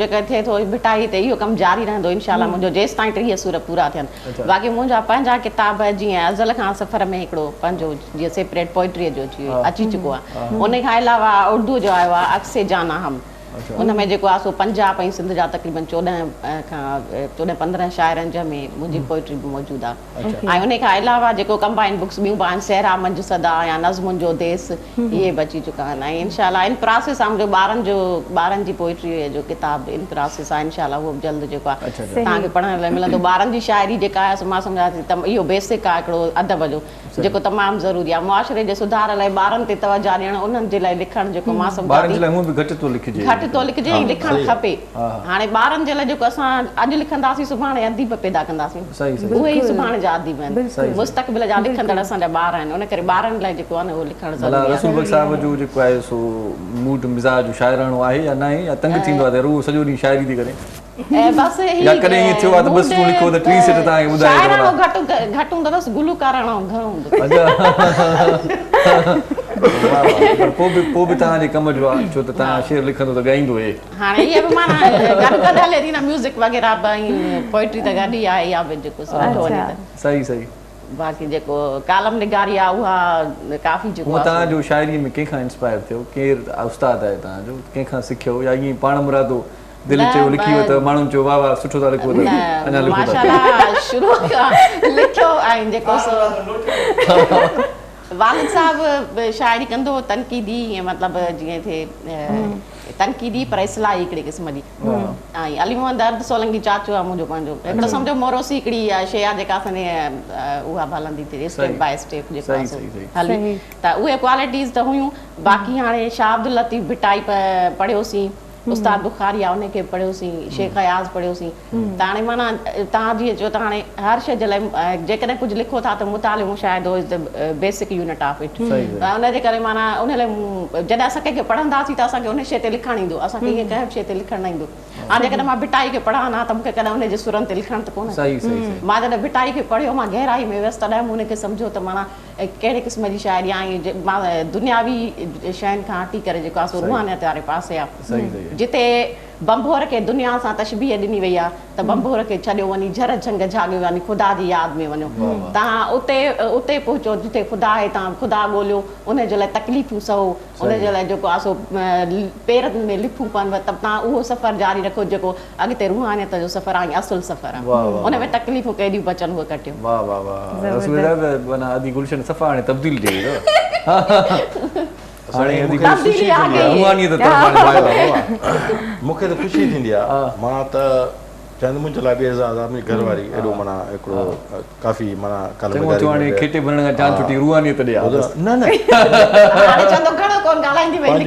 शाइरी बि करे थी ही बि करे थी ॿुधां कालम निगारी ऐं वरी उन अख़बार में छपजनि था ऐं पोइ मूंखे मैसेज कंदा वठी हिकिड़ो मां चवंदो रिकॉर्ड सेड़ जॾहिं रिकॉर्ड सेड़बो न पोइ जॾहिं ईअं सुठो वक़्तु आहे त किताब छपाए छॾींदासीं ही डिफरेंट कमु आहे भाउ जेको डिफरेंट कमु करे मुंहिंजी रियाद आहे दोस्त यारनि खे मां हौसला अफ़ज़ाई कंदो आहे केॾी महिल हौसला अफ़ज़ाई कंदो आहे मूंखे ख़ुशी थींदी आहे ॻाल्हि इहा त इंसान ॿिए कंहिंखे एप्रिशिएट करे इज़त ॾे त अलाह ख़ुशि थींदो आहे नेकियूं न सर सही सही ऐं ॿियो त पंहिंजे लाइ किताब मां पंहिंजो ज़ाती लिखण थी पर मां मुंहिंजे हवाले सां आहे न गुलशन सुनु केर आहे रसूल घरवारी आहे ॿिए शाइर ते लिखूं रसूल जना पाण साफ़ी आहे कालम निगार मुंहिंजी घरवारी बि सुठो लिखे थी शाइरी अदीबा बि आहे ॿारनि जी जेको कालम निगारी बि हा सही सही हिकिड़ी इज़त बाक़ी इहो गाना बाना त मां पंहिंजे कमरे में ॻाईंदो आहियां ॿिए कमरे में अलॻि आहे हा सही सही सही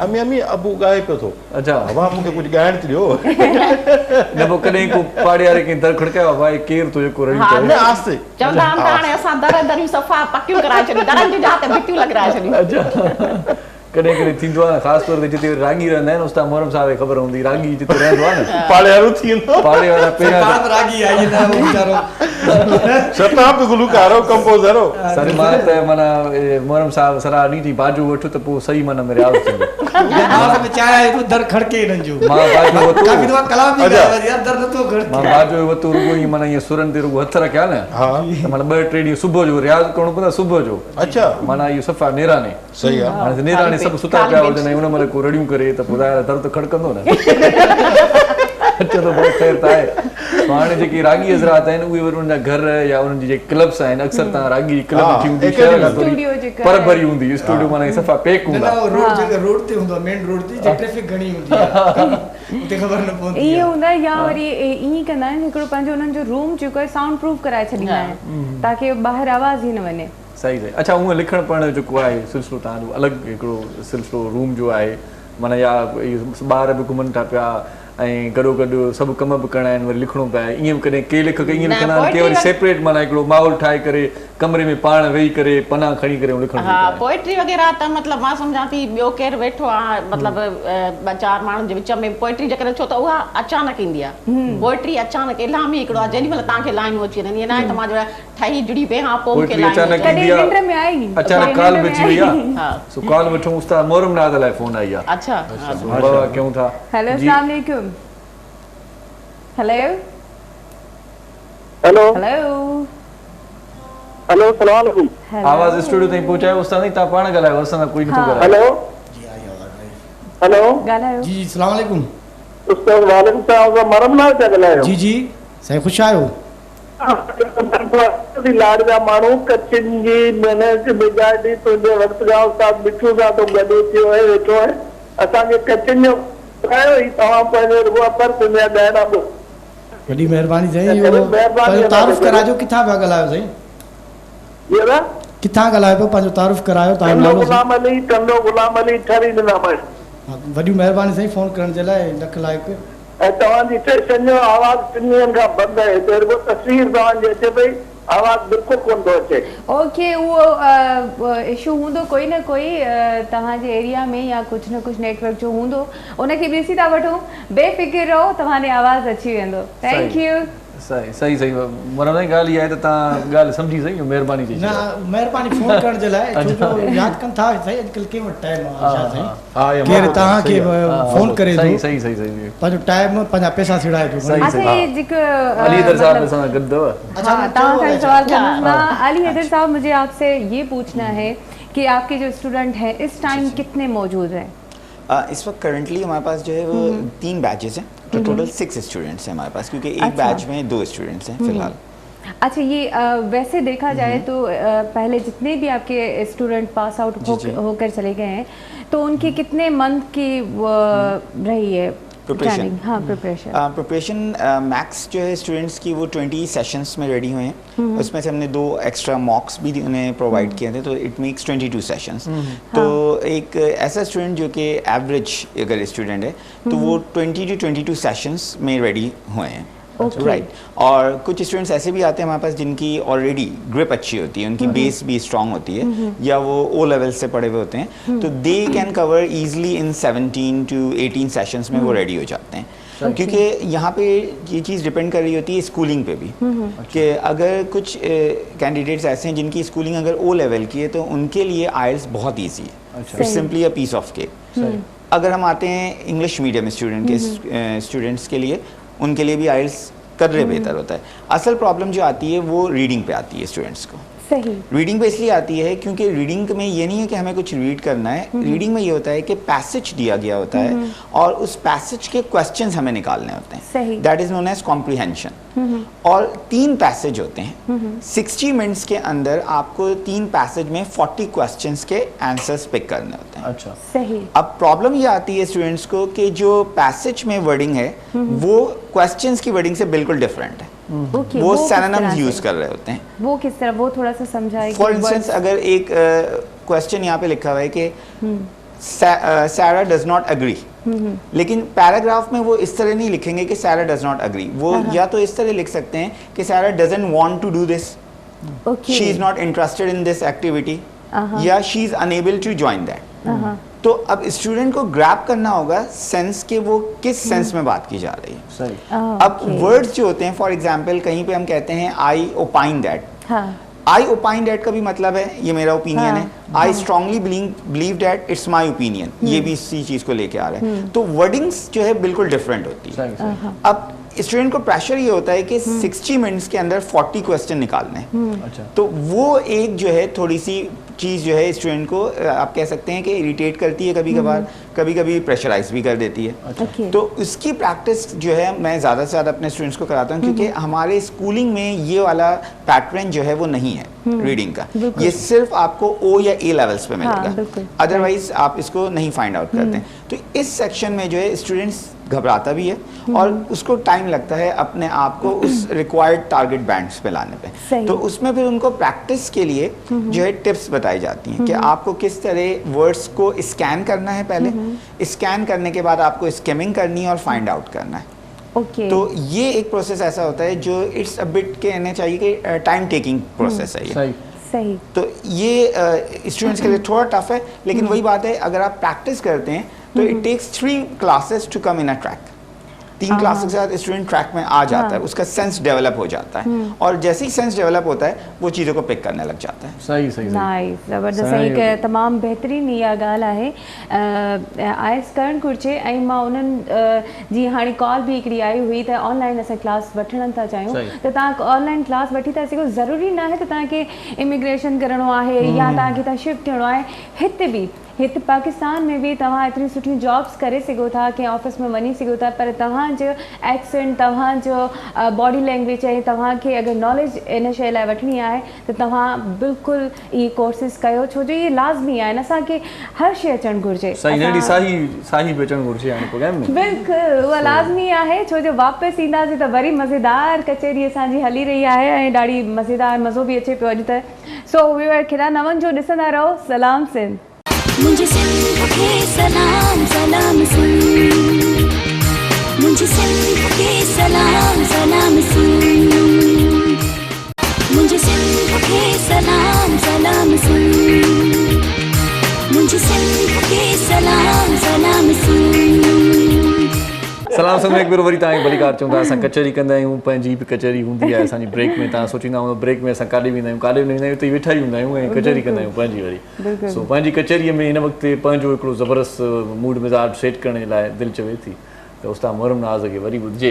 जी बिल्कुलु। ऐं उहो मां थोरी देरि असां जेको खिलूं पिया उहो हिन ते पिया खिलूं त मां सिर्फ़ु अदा खां पुछो त अदा छा ॿुधाईंदो, चए ॿुधाईंदुमि बसि जेको आहे साम्हूं आहे, बसि पियो आहे हुनखे ॾिसी करे ॿुधाईंदो।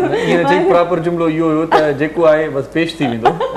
मतलब मज़ेदार अंदाज़ आहे, इन्हनि जो अंदाज़ मूंखे ॾाढो वणंदो आहे जॾहिं सिंगिंग बि कंदा आहिनि। सो अदा मोहरम भला जेको बि आहे उहो असांखे अॻियां पेश कयो वञे। जुमे जो भलारो ॾींहुं आहे ऐं वॾी मूंखे हैरत बि लॻंदी आहे त सिंध टीवी चैनल ॿिया ज़बाननि वारा बि ॾिसंदा आहिनि ऐं वॾे शौक़ सां ॾिसंदा आहिनि। सो उन करे छो जो हिते मुख़्तलिफ़ आर्टिस्ट अचनि था, मुख़्तलिफ़ गेस्ट अचनि था, जीअं साईं उर्दू स्पीकिंग आहे, पर उन हवाले सां बि काफ़ी कलाम बि अहिड़ा थींदा आहिनि। सो ही तमामु ख़ूबसूरत कलाम आहे। मैं लजपालां दे लड़े लड़िया मेरे तो गम परे रहंदे, पेश ख़िदमत आप। जी जी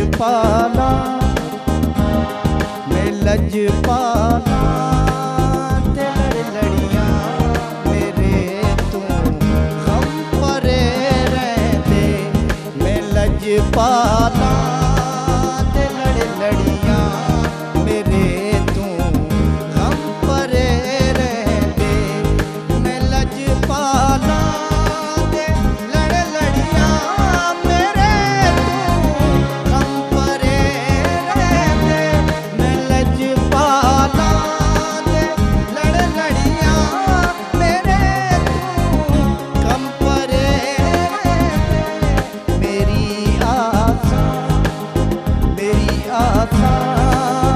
उम्मीदां दे, मेरी आशा उम्मीदां दे सदा भूले हरे रहते, मैं लजपाला ते लड़िया मेरे तू गम परे रहते, मैं लजपाला ते लड़िया मेरे तू गम परे रहते, मेरी आशा उम्मीदां दे सदा भूले हरे रहते।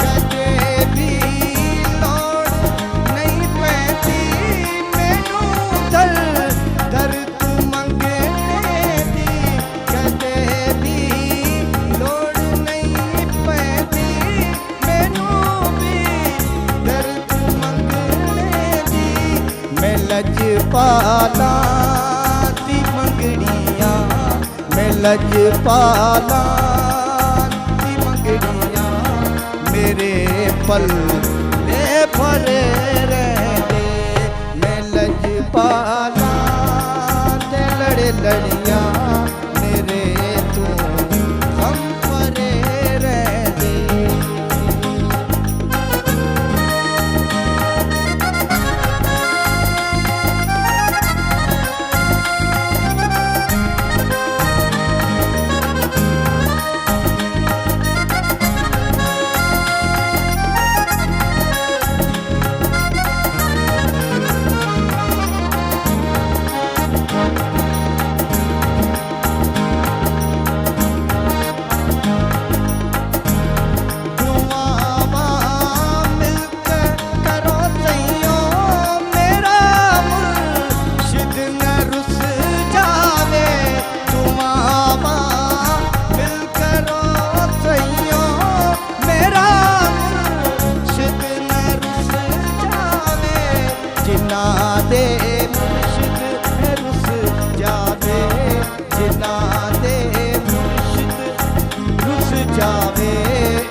जावे जिन्ना दे मुर्शिद रुस जावे ओ जी दे जी मरे रहते, मैं लजपाला ते लड़िया मेरे तू गम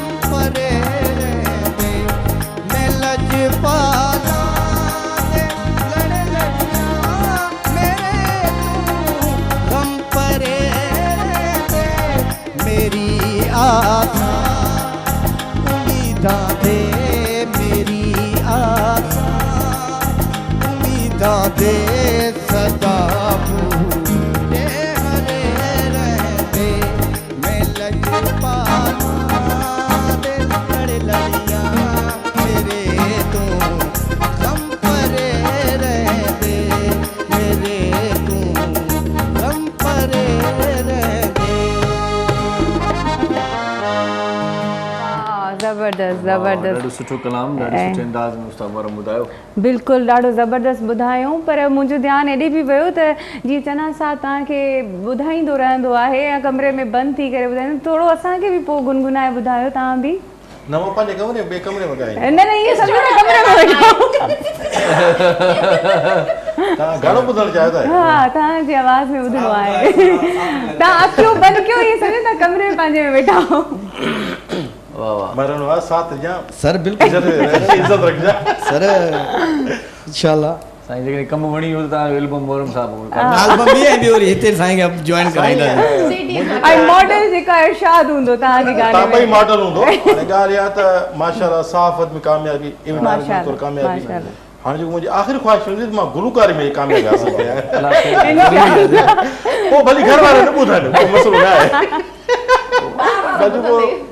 साईं कामयाब थियण खां पोइ घर वारा फ़ख़ुर सां चवंदा साईं हिकिड़ी शइ हूंदी आहे, मतिलबु तव्हां भले छा बि थी वञो, कुझु बि थी वञो, पंहिंजे घर में जेको आहे न माण्हू ईअं ई हूंदा आहे, घर की मुर्गी दाल बराबर टाइप।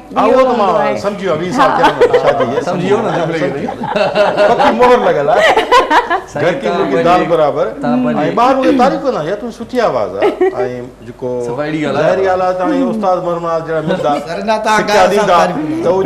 टेक्निकल तौर जेकी शइ हूंदी आहे ॻाइण वारी, मुकमल गायक जो थींदो, गवैयो तव्हां ई कंदो न। वरी आख़िर में वेंदे वेंदे एडमिशन फीस ॾिनी हूंदी।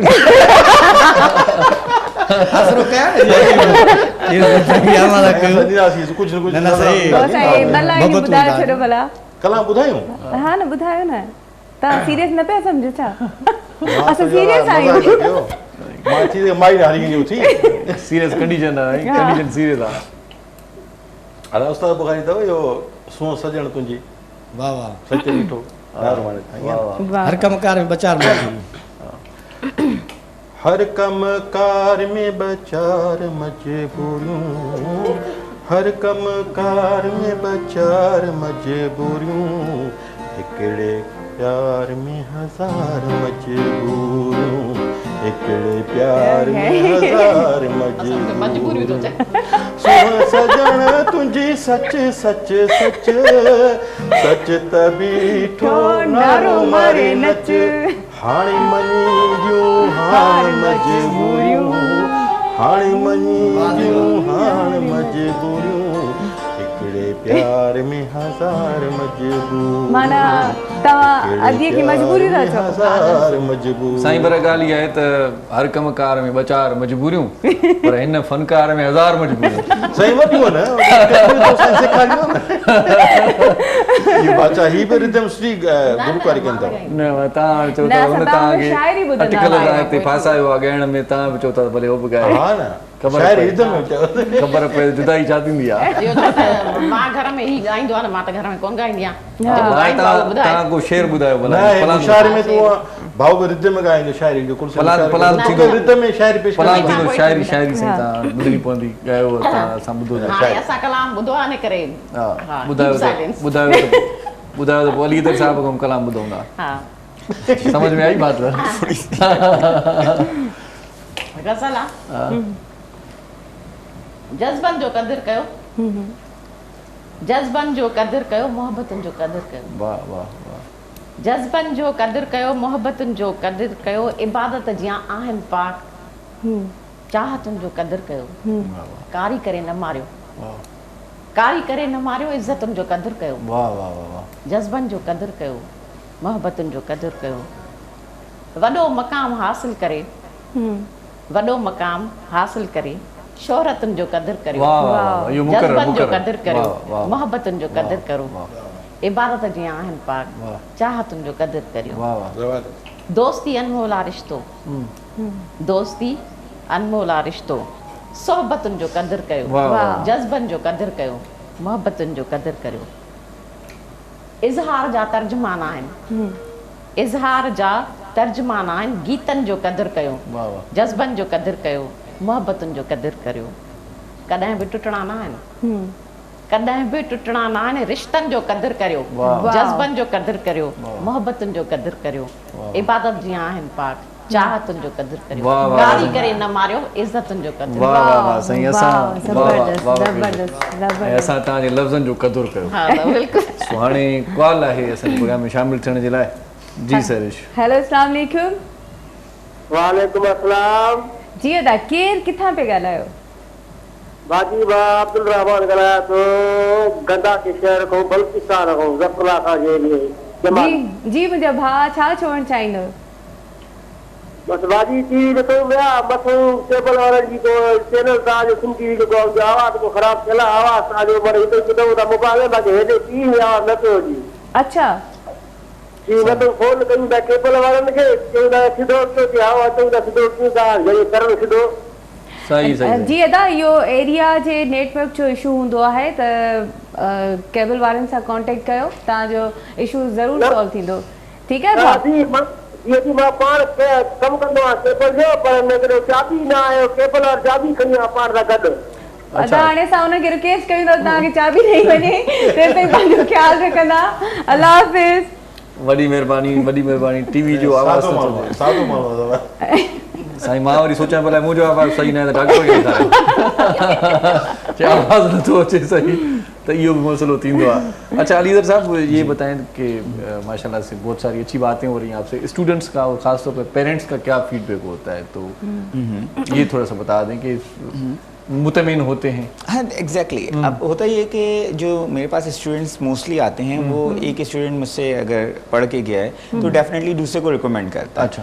तो ये वर्ड ऑफ माउथ पब्लिसिटी होती है। तो अल्हम्दुलिल्लाह जो है स्टूडेंट्स के जब बैंड्स रिक्वायर्ड आ जाते हैं definitely their parents get satisfied, क्योंकि उनकी रिक्वायरमेंट ये होती है कि उनको 6.5, 7, 7.5 बैंड्स चाहिए होते हैं। तो मोस्टली पेरेंट्स अब तक अल्लाह का शुक्र है काफ़ी कोऑपरेटिव मिले हैं जो कि अंडरस्टैंड करते हैं सिचुएशन को, क्योंकि इसमें मुझे पेरेंट्स को भी अपडेट करते रहना पड़ता है कि यहाँ पे ये फ्लॉ आ रहा है, यहाँ पे ये चीज़ है, क्योंकि बाज़ औक़ात यंगस्टर्स आपको पता है थोड़े से केयरलेस भी होते हैं, नहीं कर रहे होते हैं काम या लाइट ले रहे होते हैं। तो जब पेरेंट्स से कोऑर्डिनेशन रहता है तो उनको भी पता चलता है कि उनका जो भी बच्चा है वो क्या कर रहा है, किस तरह कर रहा है, और वो आफ्टर दैट वही आगे रिकमेंड कर रहे हैं। जो फीस दे रहे हैं वो ज़ाया नहीं हो रही। एग्जैक्टली डेफिनेटली, क्योंकि हमारा भी ये फ़र्ज़ बनता है कि हम उनको अपडेट करें कि आया कि आपका जो भी चाइल्ड है वो आ रहा है नहीं आ रहा है, कहाँ लैक कर रहा है, कहाँ पढ़ रहा है नहीं पढ़ रहा है, क्योंकि ये हमें एक टीचिंग के कोर्स के दौरान भी सिखाया गया था कि टीचर और पेरेंट्स का कोऑर्डिनेशन बहुत इंपॉर्टेंट होता है।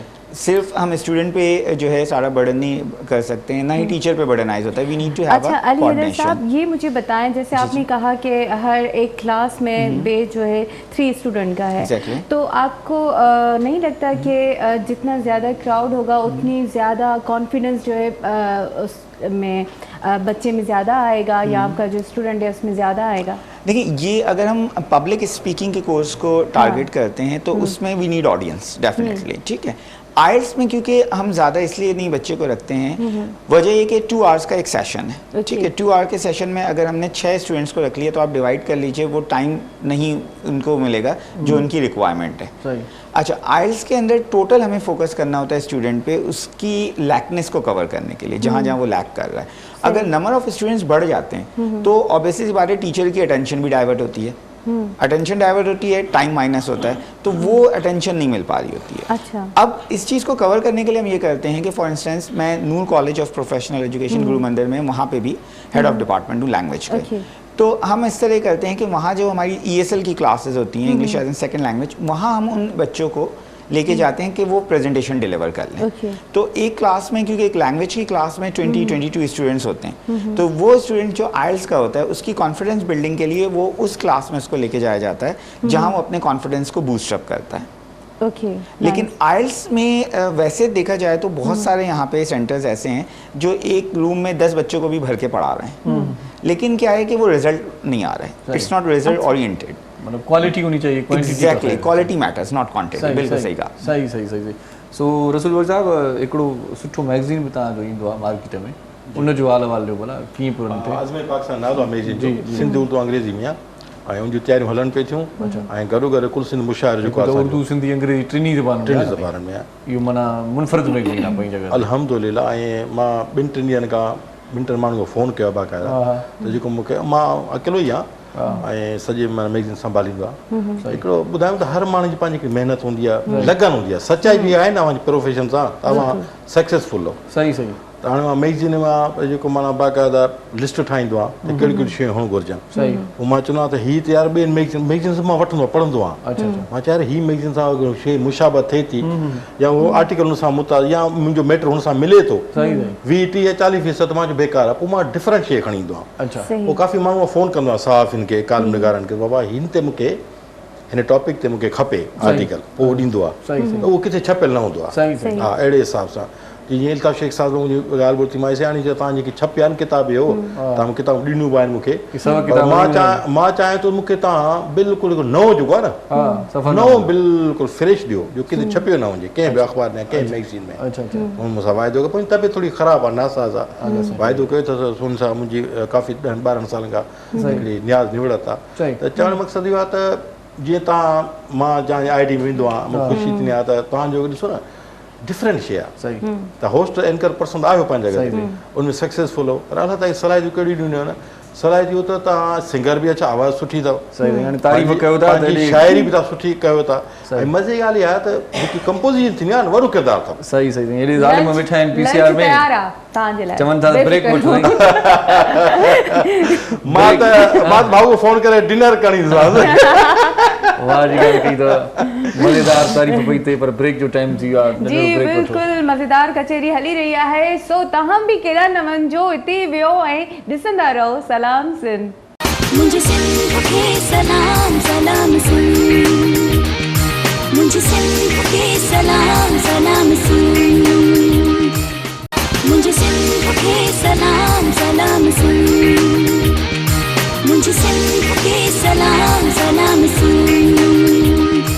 जी सलाम सिंध में हिकु भेरो वरी तव्हांखे भलीकार चऊं था। इल्मीअ ते बि गुफ़्तगू बि थिए पई, कुझु वरी तव्हांखे तइलीमी हवाले सां बि आइडियाज़ सम्झ में आया हूंदा, कुझु नवां नवां गोल्स जेके तव्हां ज़हन में रखिया हूंदा, उन्हनि विच में जेकॾहिं का कम जी ॻाल्हि ॿी किथे ॿुधबी आहे या ॾिसबी आहे त माण्हू वरी पंहिंजो गोल थोरो सेट वरी ॿिए तरीक़े सां करे छॾींदो आहे, चवंदो आहे त हीउ न हीउ कमु करिणो आहे, हाणे बसि हाणे हीउ करिणो आहे। घणी थी जेको आहे सो सुस्ती, घणी थी जेको आहे सो निंड, ऐं घणो जेको आहे सो बेसुकून गुज़ारियोसीं। हाणे जेको आहे सुकून वारी ज़िंदगी गुज़ारणी आहे त सभ खां पहिरियां तव्हां कुझु हासिलु करे वठो। ॿियनि सुधरियल मुल्कनि में आउं ॾिसंदो आहियां न, के माण्हू हिते वरी रही करे पोइ मिसाल ॾींदा आहिनि, यार तो ॾिस कीअं था घुमंदा वठनि, कीअं था फिरंदा वठनि, बाबा उन्हनि पहिरियां महिनत कई आहे, उन्हनि पहिरियां इन कम खे न वरितो आहे जेको असां वरी शुरू में ई चवंदा आहियूं असांखे माना हिकिड़ी सुठी माना जेको आहे ज़िंदगी घुरिजे ऐं ऐशो आराम घुरिजे ऐं मज़ेदार लाइफ हुजे। मज़ेदार लाइफ खां पहिरियां तव्हां थोरो पाण पतोड़ियो, पहिरियां कुझु करे वठो, पोइ वरी तव्हां ॾिसो त पोइ जीअं तव्हां मिसाल ॾींदा आहियो न ॿियनि माण्हुनि जा, ईअं तव्हांजी ज़िंदगी गुज़रंदी, पर पहिरियां तव्हां पंहिंजो पाण ते फोकस कयो, उनखां पोइ वरी ॿिया कम। सो असांजी जेका महिमान जेकी शख़्सियतूं आहिनि असांजे प्रोग्राम में, उन्हनि सां कचहरी जेका रहियल आहे उहा ॻंढियूं था कचहरी, छो त प्रोग्राम जा बि आख़िरी लम्हा आहिनि, प्रोग्राम जो आख़िरी ब्रेक आहे। सो आख़िरी ब्रेक में कचहरी जेका हुजे उहा बि वरी कम जी हुजे, ईअं वरी चवनि त सभु ब्रेक भला आख़िर में मज़ो न कयूं। ऐं अॼु टाइम एतिरो जल्दी गुज़री वियो आहे, दिलि कोन बि चए त इहे कचहरी ख़तमु, मस्ती मज़ाक़ ऐं शेरो शाइरी सॉन्ग्स बि तव्हां ॿुधा ऐं एजुकेशन जे हवाले सां बि ॻाल्हियूं कयूं पिया, सो ॾाढो ज़बरदस्त असांजो अॼु जो। अच्छा अलीदर साहब, मुझे ये बताएं कि मैक्सिमम फीस क्या होती है, थोड़ा सा आइडिया हो जाए, और कोई गरीब स्टूडेंट है तो उसके लिए क्या है भाई? देखिए वैसे तो स्टूडेंट से जो हम चार्ज करते हैं वो 22K होती है, जिसमें स्टूडेंट्स को स्टफ भी प्रोवाइड किया जा रहा होता है। 22 क्यों है, 25 हो या 20 हो ना, 22 मतलब 2000 मतलब रियायत हो सकती है। नहीं, वो डिस्काउंट हो जाता है एग्जैक्टली, वो एग्जैक्टली डिस्काउंट मार्केटिंग के लिए वठो न, माना जेकॾहिं अंब वठणु वेंदो या का बि शइ वठणु वेंदो पोइ चवंदा साईं 120 रुपया, हाणे ख़बर आहे माण्हू खे त अॻिलो माण्हू 20 रुपया छॾाईंदो, 100 में वरी कमु थी वेंदो। बाबा यार त 150 रुपयो 120 इहो कहिड़ो अंब आहे? तो ऐसा कि अब जो डेफिनेटली कुछ नीडी स्टूडेंट्स होते हैं या डिजर्विंग स्टूडेंट्स होते हैं जो डिस्काउंट अवेल कर रहे होते हैं, तो उनको हम डेफिनेटली डिस्काउंट दे रहे होते हैं। तो अब अगर फॉर इंस्टेंस कुछ स्टूडेंट्स हम 15K भी चार्ज कर लेते हैं, ठीक है। अगर कुछ ज़्यादा हैं तो अगर जैसे हमारे पास 2 स्टूडेंट्स ऑलरेडी हैं तो एक स्टूडेंट को हम उसमें ऐड करके मज़ीद भी कम कर देते हैं। तो हमारा बेसिकली फोकस ये नहीं है कि अर्न करना भी है, but to give the education also. तो उसमें जो डिजर्विंग स्टूडेंट्स हैं डेफिनेटली हम उनको डिस्काउंट प्रोवाइड करते हैं। ऐसा कोई डिस्काउंट है 2 स्टूडेंट के साथ 1 फ्री, 3 बच्चे हो तो ये आइडिया आपने अच्छा दिया है, इसको मैं अप्लाई कर सकता हूँ बिल्कुल। फिलहाल तो ऐसा नहीं है, लेकिन ये है कि नेक्स्ट टाइम नर्सरी में पढ़ाईंदा आहियूं न, स्कूल में वेंदा आहियूं त पोइ उन्हनि जो इहो हूंदो आहे 2 ॿार हिकिड़ो फ्री, माना ये स्कूल में डेफिनेटली होता है, आप सही कह रहे हैं। जेको पैदा करे पिज़्ज़ा वारी जी पैकेज पैकेज अॼुकल्ह सॼी डील पैकेज थी थिए। सभ खां पहिरियों किथे वञो पहिरियों डील ॾिसंदो त हिन में छा छा आहे, हिन में कहिड़ी कहिड़ी शइ मिलंदी, माना एतिरनि पैसनि में। सो डील सर कोई डील अच्छी आप भी रखें। डील चलें बनाते हैं, आपने सजेशन दिए तो बनाते हैं, बिल्कुल, व्हाई नॉट। क्योंकि इसमें फायदा होगा, स्टूडेंट्स का फायदा हाँ, होगा, डेफिनेटली हमारे मुल्क का फायदा होगा, डेफिनेटली। लेकिन एक्चुअली विदाउट डील ही हम ऑलरेडी जो है डिस्काउंट दे देते हैं। अब बाज़ औक़ात ऐसा होता है ESL की क्लासेस में कि कुछ स्टूडेंट्स हमारे पास, वो सिर्फ मुझे पता होता है कि वो फ्री ऑफ कॉस्ट भी पढ़ रहे होते हैं, किसी को पता नहीं होता, क्योंकि उनकी एक रिस्पेक्ट होती है और उनको वैसे ही ट्रीट करते हैं जैसे सारे स्टूडेंट्स होते हैं। तो वो सिर्फ मेरी नॉलेज पे होता है या मैनेजमेंट को पता होता है, अदरवाइज किसी को भी नहीं पता होता है। तो इस हम लोग कोशिश करते हैं, क्योंकि जैसे मेरा ताल्लुक जो है सोशल वर्किंग से भी है, एक फाउंडेशन है रिस्क हलाल फाउंडेशन, मैं उसको रन कर रहा हूँ 2018 से। तो मुझे आइडिया है कि इस वक्त कितने मसाइल लोगों के साथ चल रहे हैं और कोविड ने जितना डिज़ास्टर क्रिएट किया है, तो इस वजह से हमने खुद ऑटोमेटिकली जो है काफ़ी फ़ीस को जो है लो कर दिया है और कुछ के लिए बिल्कुल फ्री ऑफ कॉस्ट भी हम सर्विस प्रोवाइड कर रहे होते हैं। सही, ये बहुत अच्छी बात है, free of cost service provide थिए थी। ऐं इहा सुठी ॻाल्हि आहे त उहा लिकल तरीक़े सां थिए थी, कंहिंजी माना जेको आहे सो इज़त नफ़्स सां माना हिकिड़ो ईअं खणी चऊं त ॾेखाव वारी सूरत हाल आहे। अॼुकल्ह त माण्हू ॾिसो था त सभु कुझु ॿुधाए करे पोइ था बाबा पिक्चर कढाइण त सेल्फी थी वञे त मां हिन जी हेल्प कयां थो, पर हे ॾाढो बहितरीनु अमल आहे, ॾाढो ज़बरदस्त अमल आहे। कल्ह त मां ॾिठो पए हिकिड़े सोशल मीडिया ते फोटो हो, म्यूनिसिपल अमले तरफ़ां हिकिड़े जॻह ते गटर जो ढको हुयो, 4 ॼणनि फोटो कढायो आहे त वॾी सक्सेस तरक़ी थी वई। सो ईअं न थियणु खपे, के शयूं लिकल किलो अटो ॾियनि त 20-30 माण्हू बीठा आहिनि। साईं अटो त वरी 10 किलो आहे न साईं, माना 10 किलो वरी माना इहो 1000-1.5 जो आहे, माण्हू साबुण ताईं 25 रुपया रोड ते फोटो था कढनि, चवनि था साबुण ई फरामी। सो ईअं बि थिए थो, इन्हनि शयुनि खां थोरो पासीरो रही करे माण्हू जेकॾहिं कमु करे त ॾाढो सुठो थींदो। बिल्कुलु। अच्छा आदि गुलशन, मूंखे इहो ॿुधायो त माशाल्लाह लिखण पढ़ण सां तव्हांजो वास्तो आहे, सो टोटली केतिरा किताब तव्हांजा आया आहिनि, पेंडिंग में केतिरा पिया आहिनि? पेंडिंग में बस हाणे फ़िलहाल इहो ॿारनि वारो ई थोरो लेट पियो थिए कुझु मसइलनि जे करे, बाक़ी पंहिंजो सच्चा माण्हू आहे न, त जंहिं बि लेखक मां पुछा कई आहे न, पेंडिंग में 11-12 किताब ॿुधाईंदा आहिनि, चवंदा आहिनि हिकिड़ो आर्टिकलनि जो आहे, हिकिड़ो शाइरीअ जो आहे, हिकिड़ो रिसर्च जो, हर को ॿुधाईंदा साईं 10-12 किताब तयार आहिनि, पब्लिशर न आहे। आदि पर पहिरियों कमु आहे सच ॻाल्हाए, त एतिरा किताब आहिनि ओतिरा ई न साईं हिकु त आयल किताबनि जो त खणी ठीकु आहे, उहो सच ॿुधाए सघे थो, ऐं जेके ईंदड़ आहिनि उन्हनि जे लाइ माण्हू कुझु बि चई सघे थो न। 10-20 नाला ॾिसे चवंदा आहिनि, इहा मुंहिंजी दिलि ख़्वाहिश आहे, तव्हांखां मां दुआ थो वठां, असां ॿिन्ही जो हिकिड़ो विज़न आहे, इंशाअल्लाह ताला असां 9 एवार्ड तक़रीबन 77 माण्हू एवार्ड न आहिनि, ऐं दुनिया में तव्हां ॾिसो त दुनिया में सखोड़ एवार्ड ऑस्कर एवार्ड उहो साल में हिकु थींदो आहे, इंडिया में फिल्म फेयर आहे साल में हिकु भेरो थींदो आहे, हिते पाकिस्तान में प्राइड परफॉर्मेंस आहे ऐं पर नेशनल एवार्ड आहे साल में हिकु चकर, निगार एवार्ड इस साल। लेकिन असां 2017, 18, 2019 3 साल मुसलसल 2 एवार्ड तकरीबन कया आहिनि, माना दुनिया में किथे असां हिन में हिकिड़ा असां डिफरेंट कमु कयूं पिया ॿई कपल, असां तव्हांजे प्रोग्राम में ऐं असां वॾो रिकॉर्ड बणाइणु चाहियूं था इंशाअल्लाह ताला, इहा असांजी विज़न आहे, इहा असांजी माना तव्हां दुआ कयो, ऐं असांजी हिकिड़ी दिली ख़्वाहिश आहे, असां ज़ाल मुसीर असां जेके अदीब शाइर आहिनि, समाज वर्कर, डॉक्टर्स, इंजीनियर्स आहिनि, जेके शोभा आहिनि, जेके क़ाबिल माण्हू एक्सपर्ट, उन्हनि खां एवार्ड बाक़ी इहो जेकॾहिं मेरिट ते तव्हां ॾियो था न, ॾाढो सुठो कमु था कयो, छो त एवार्ड जी अहमियत अॼुकल्ह थोरी घटिजी वई आहे, हर माण्हू जेको आहे उहो शील्डूं एवार्ड ठाराए करे पंहिंजे मनपसंदि माण्हू बिल्कुलु सही चयो, नंढा प्रोग्राम करायूं वेठा आहिनि, माण्हू वञनि ई कोन था, हाणे एवार्ड खां तंग थी विया आहिनि। हाई में ग्रेड, तव्हां बिल्कुलु सही चयो, इर्शाद जागरानी जो हक़ आहे मेरिट ते, अज़हर जो खिसाब उनजो हक़ आहे, साहिल आज़ाद मरूम यूनिवर्सिटी उनजो हक़ आहे, ठीकु आहे, इम्तियाज़ हुसैन यूनिवर्सिटी उनजो हक़ आहे, डॉक्टर साहिब इमदाद यूनिवर्सिटी उनजो हक़ आहे, पीटी पीरियड से गुलाम साहब सोलंकी उनजो हक़ आहे, असां मेरिट रखियो आहे बाक़ाइदा।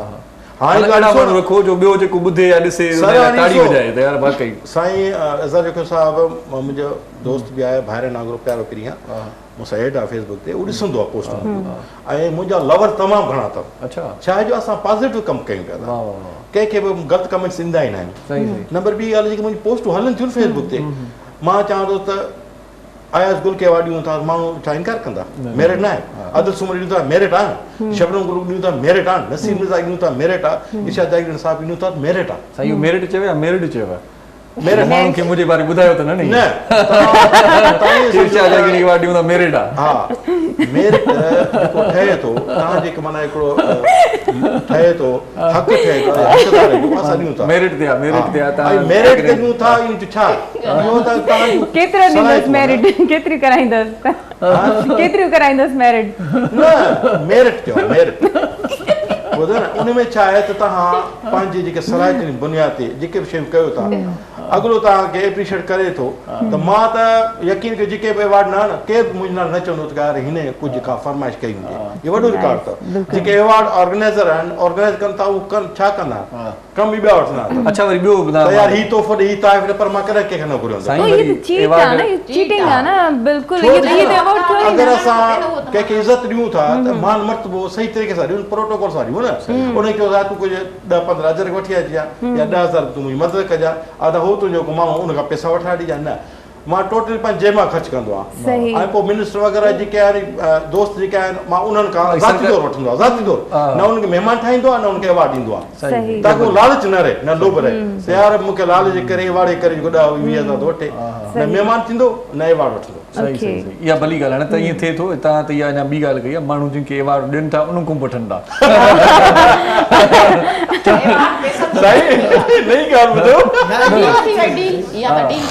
तव्हां एवॉर्ड था ॾियूं इलाही माण्हू आहिनि जेके माना जेको आहे कॉम्प्लेक्स जो शिकार रहिया आहिनि या कसम फर्सी में आहिनि या एहसास कमतरी जो शिकार रहिया आहिनि या कुझु बि न आहिनि उहे चवंदा असांखे बि एवॉर्ड मिले जेको चवंदो असां करण लाइ तव्हां हैरत कंदो त मां जॾहिं शुरू में कई मुस्तक़बिल एवॉर्ड ते क़रीब पहिरीं मां 1992 में हैदराबाद मुस्तक़बिल मुंहिंजी दावत ते रुबीना कुरैशी वठी आयो लाहौर मां कराची खां हैदराबाद आयो हफ़्तो रहियो मुंहिंजी तकरीब में शिरकत कयसि त चवण जो मक़सदु असांजो कमु उन में मूंखे वॾो लॉस थियो वरी 2014 में मां शमश हैदरी सिंध म्यूज़ियम कंहिं में हेॾां पंहिंजो नेशनल म्यूज़ियम कराची में उते में नुक़सानु थियो टे ते चौथे ते मां जेको पंहिंजो पाण हिकिड़ो सम्झी मां चयो हाणे मैनेजमेंट हीअ आहे हीअं करिणो ऐं तव्हां यकीन कयो त मुंहिंजा छो ॾिसो न हिकिड़ी ॻाल्हि आहे त तव्हां जेको बि शख़्स सचो कमु कंदो न खरो कमु कंदो या मुखालिफ़िन घणा हूंदा मुंहिंजो को बि मुखालिफ़ी तमामु घणा अथव पर को साबित करे ॾेखारे त रसूल चवंदा कंहिंखे गिफ्ट वठी तोहफ़ा था वठी उहो एवॉर्ड ॾिनो हुजे ऐं न मुंहिंजी घरवारी नाले चवंदा त हुन में कंहिं बि जेको सो लेडीज़ खे जेके ॻाल्हि ॿोल करे या का गिफ्ट न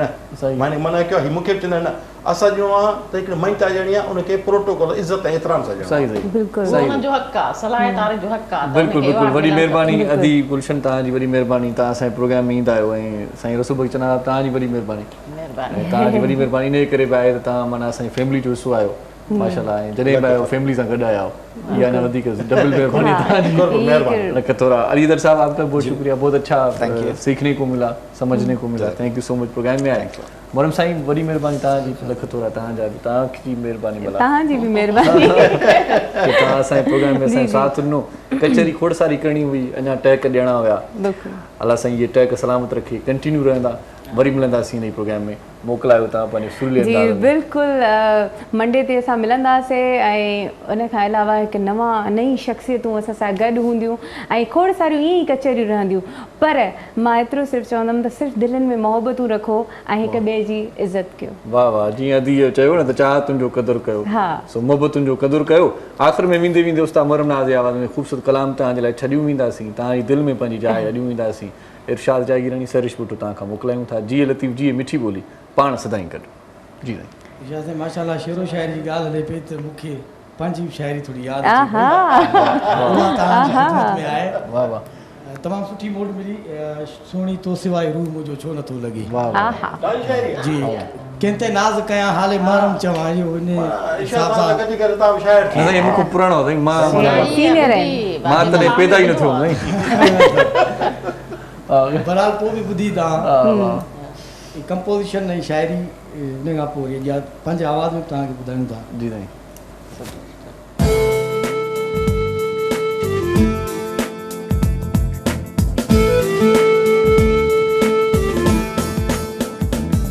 सुहिणी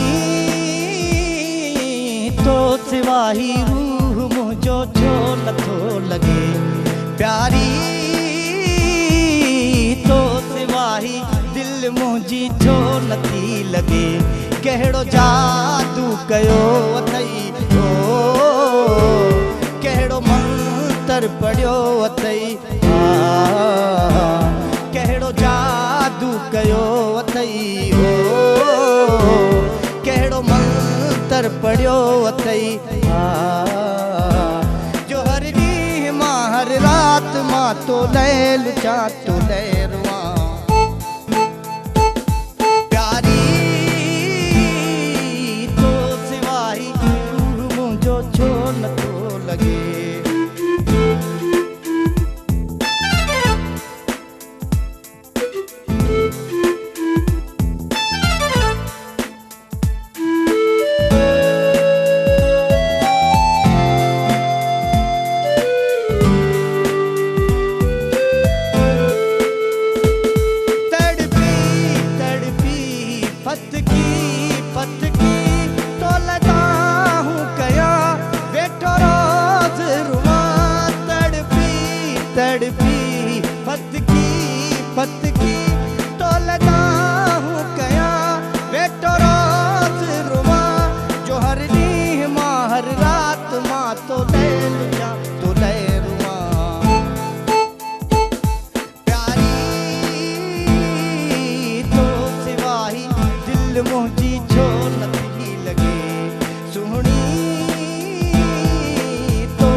कहिड़ो जात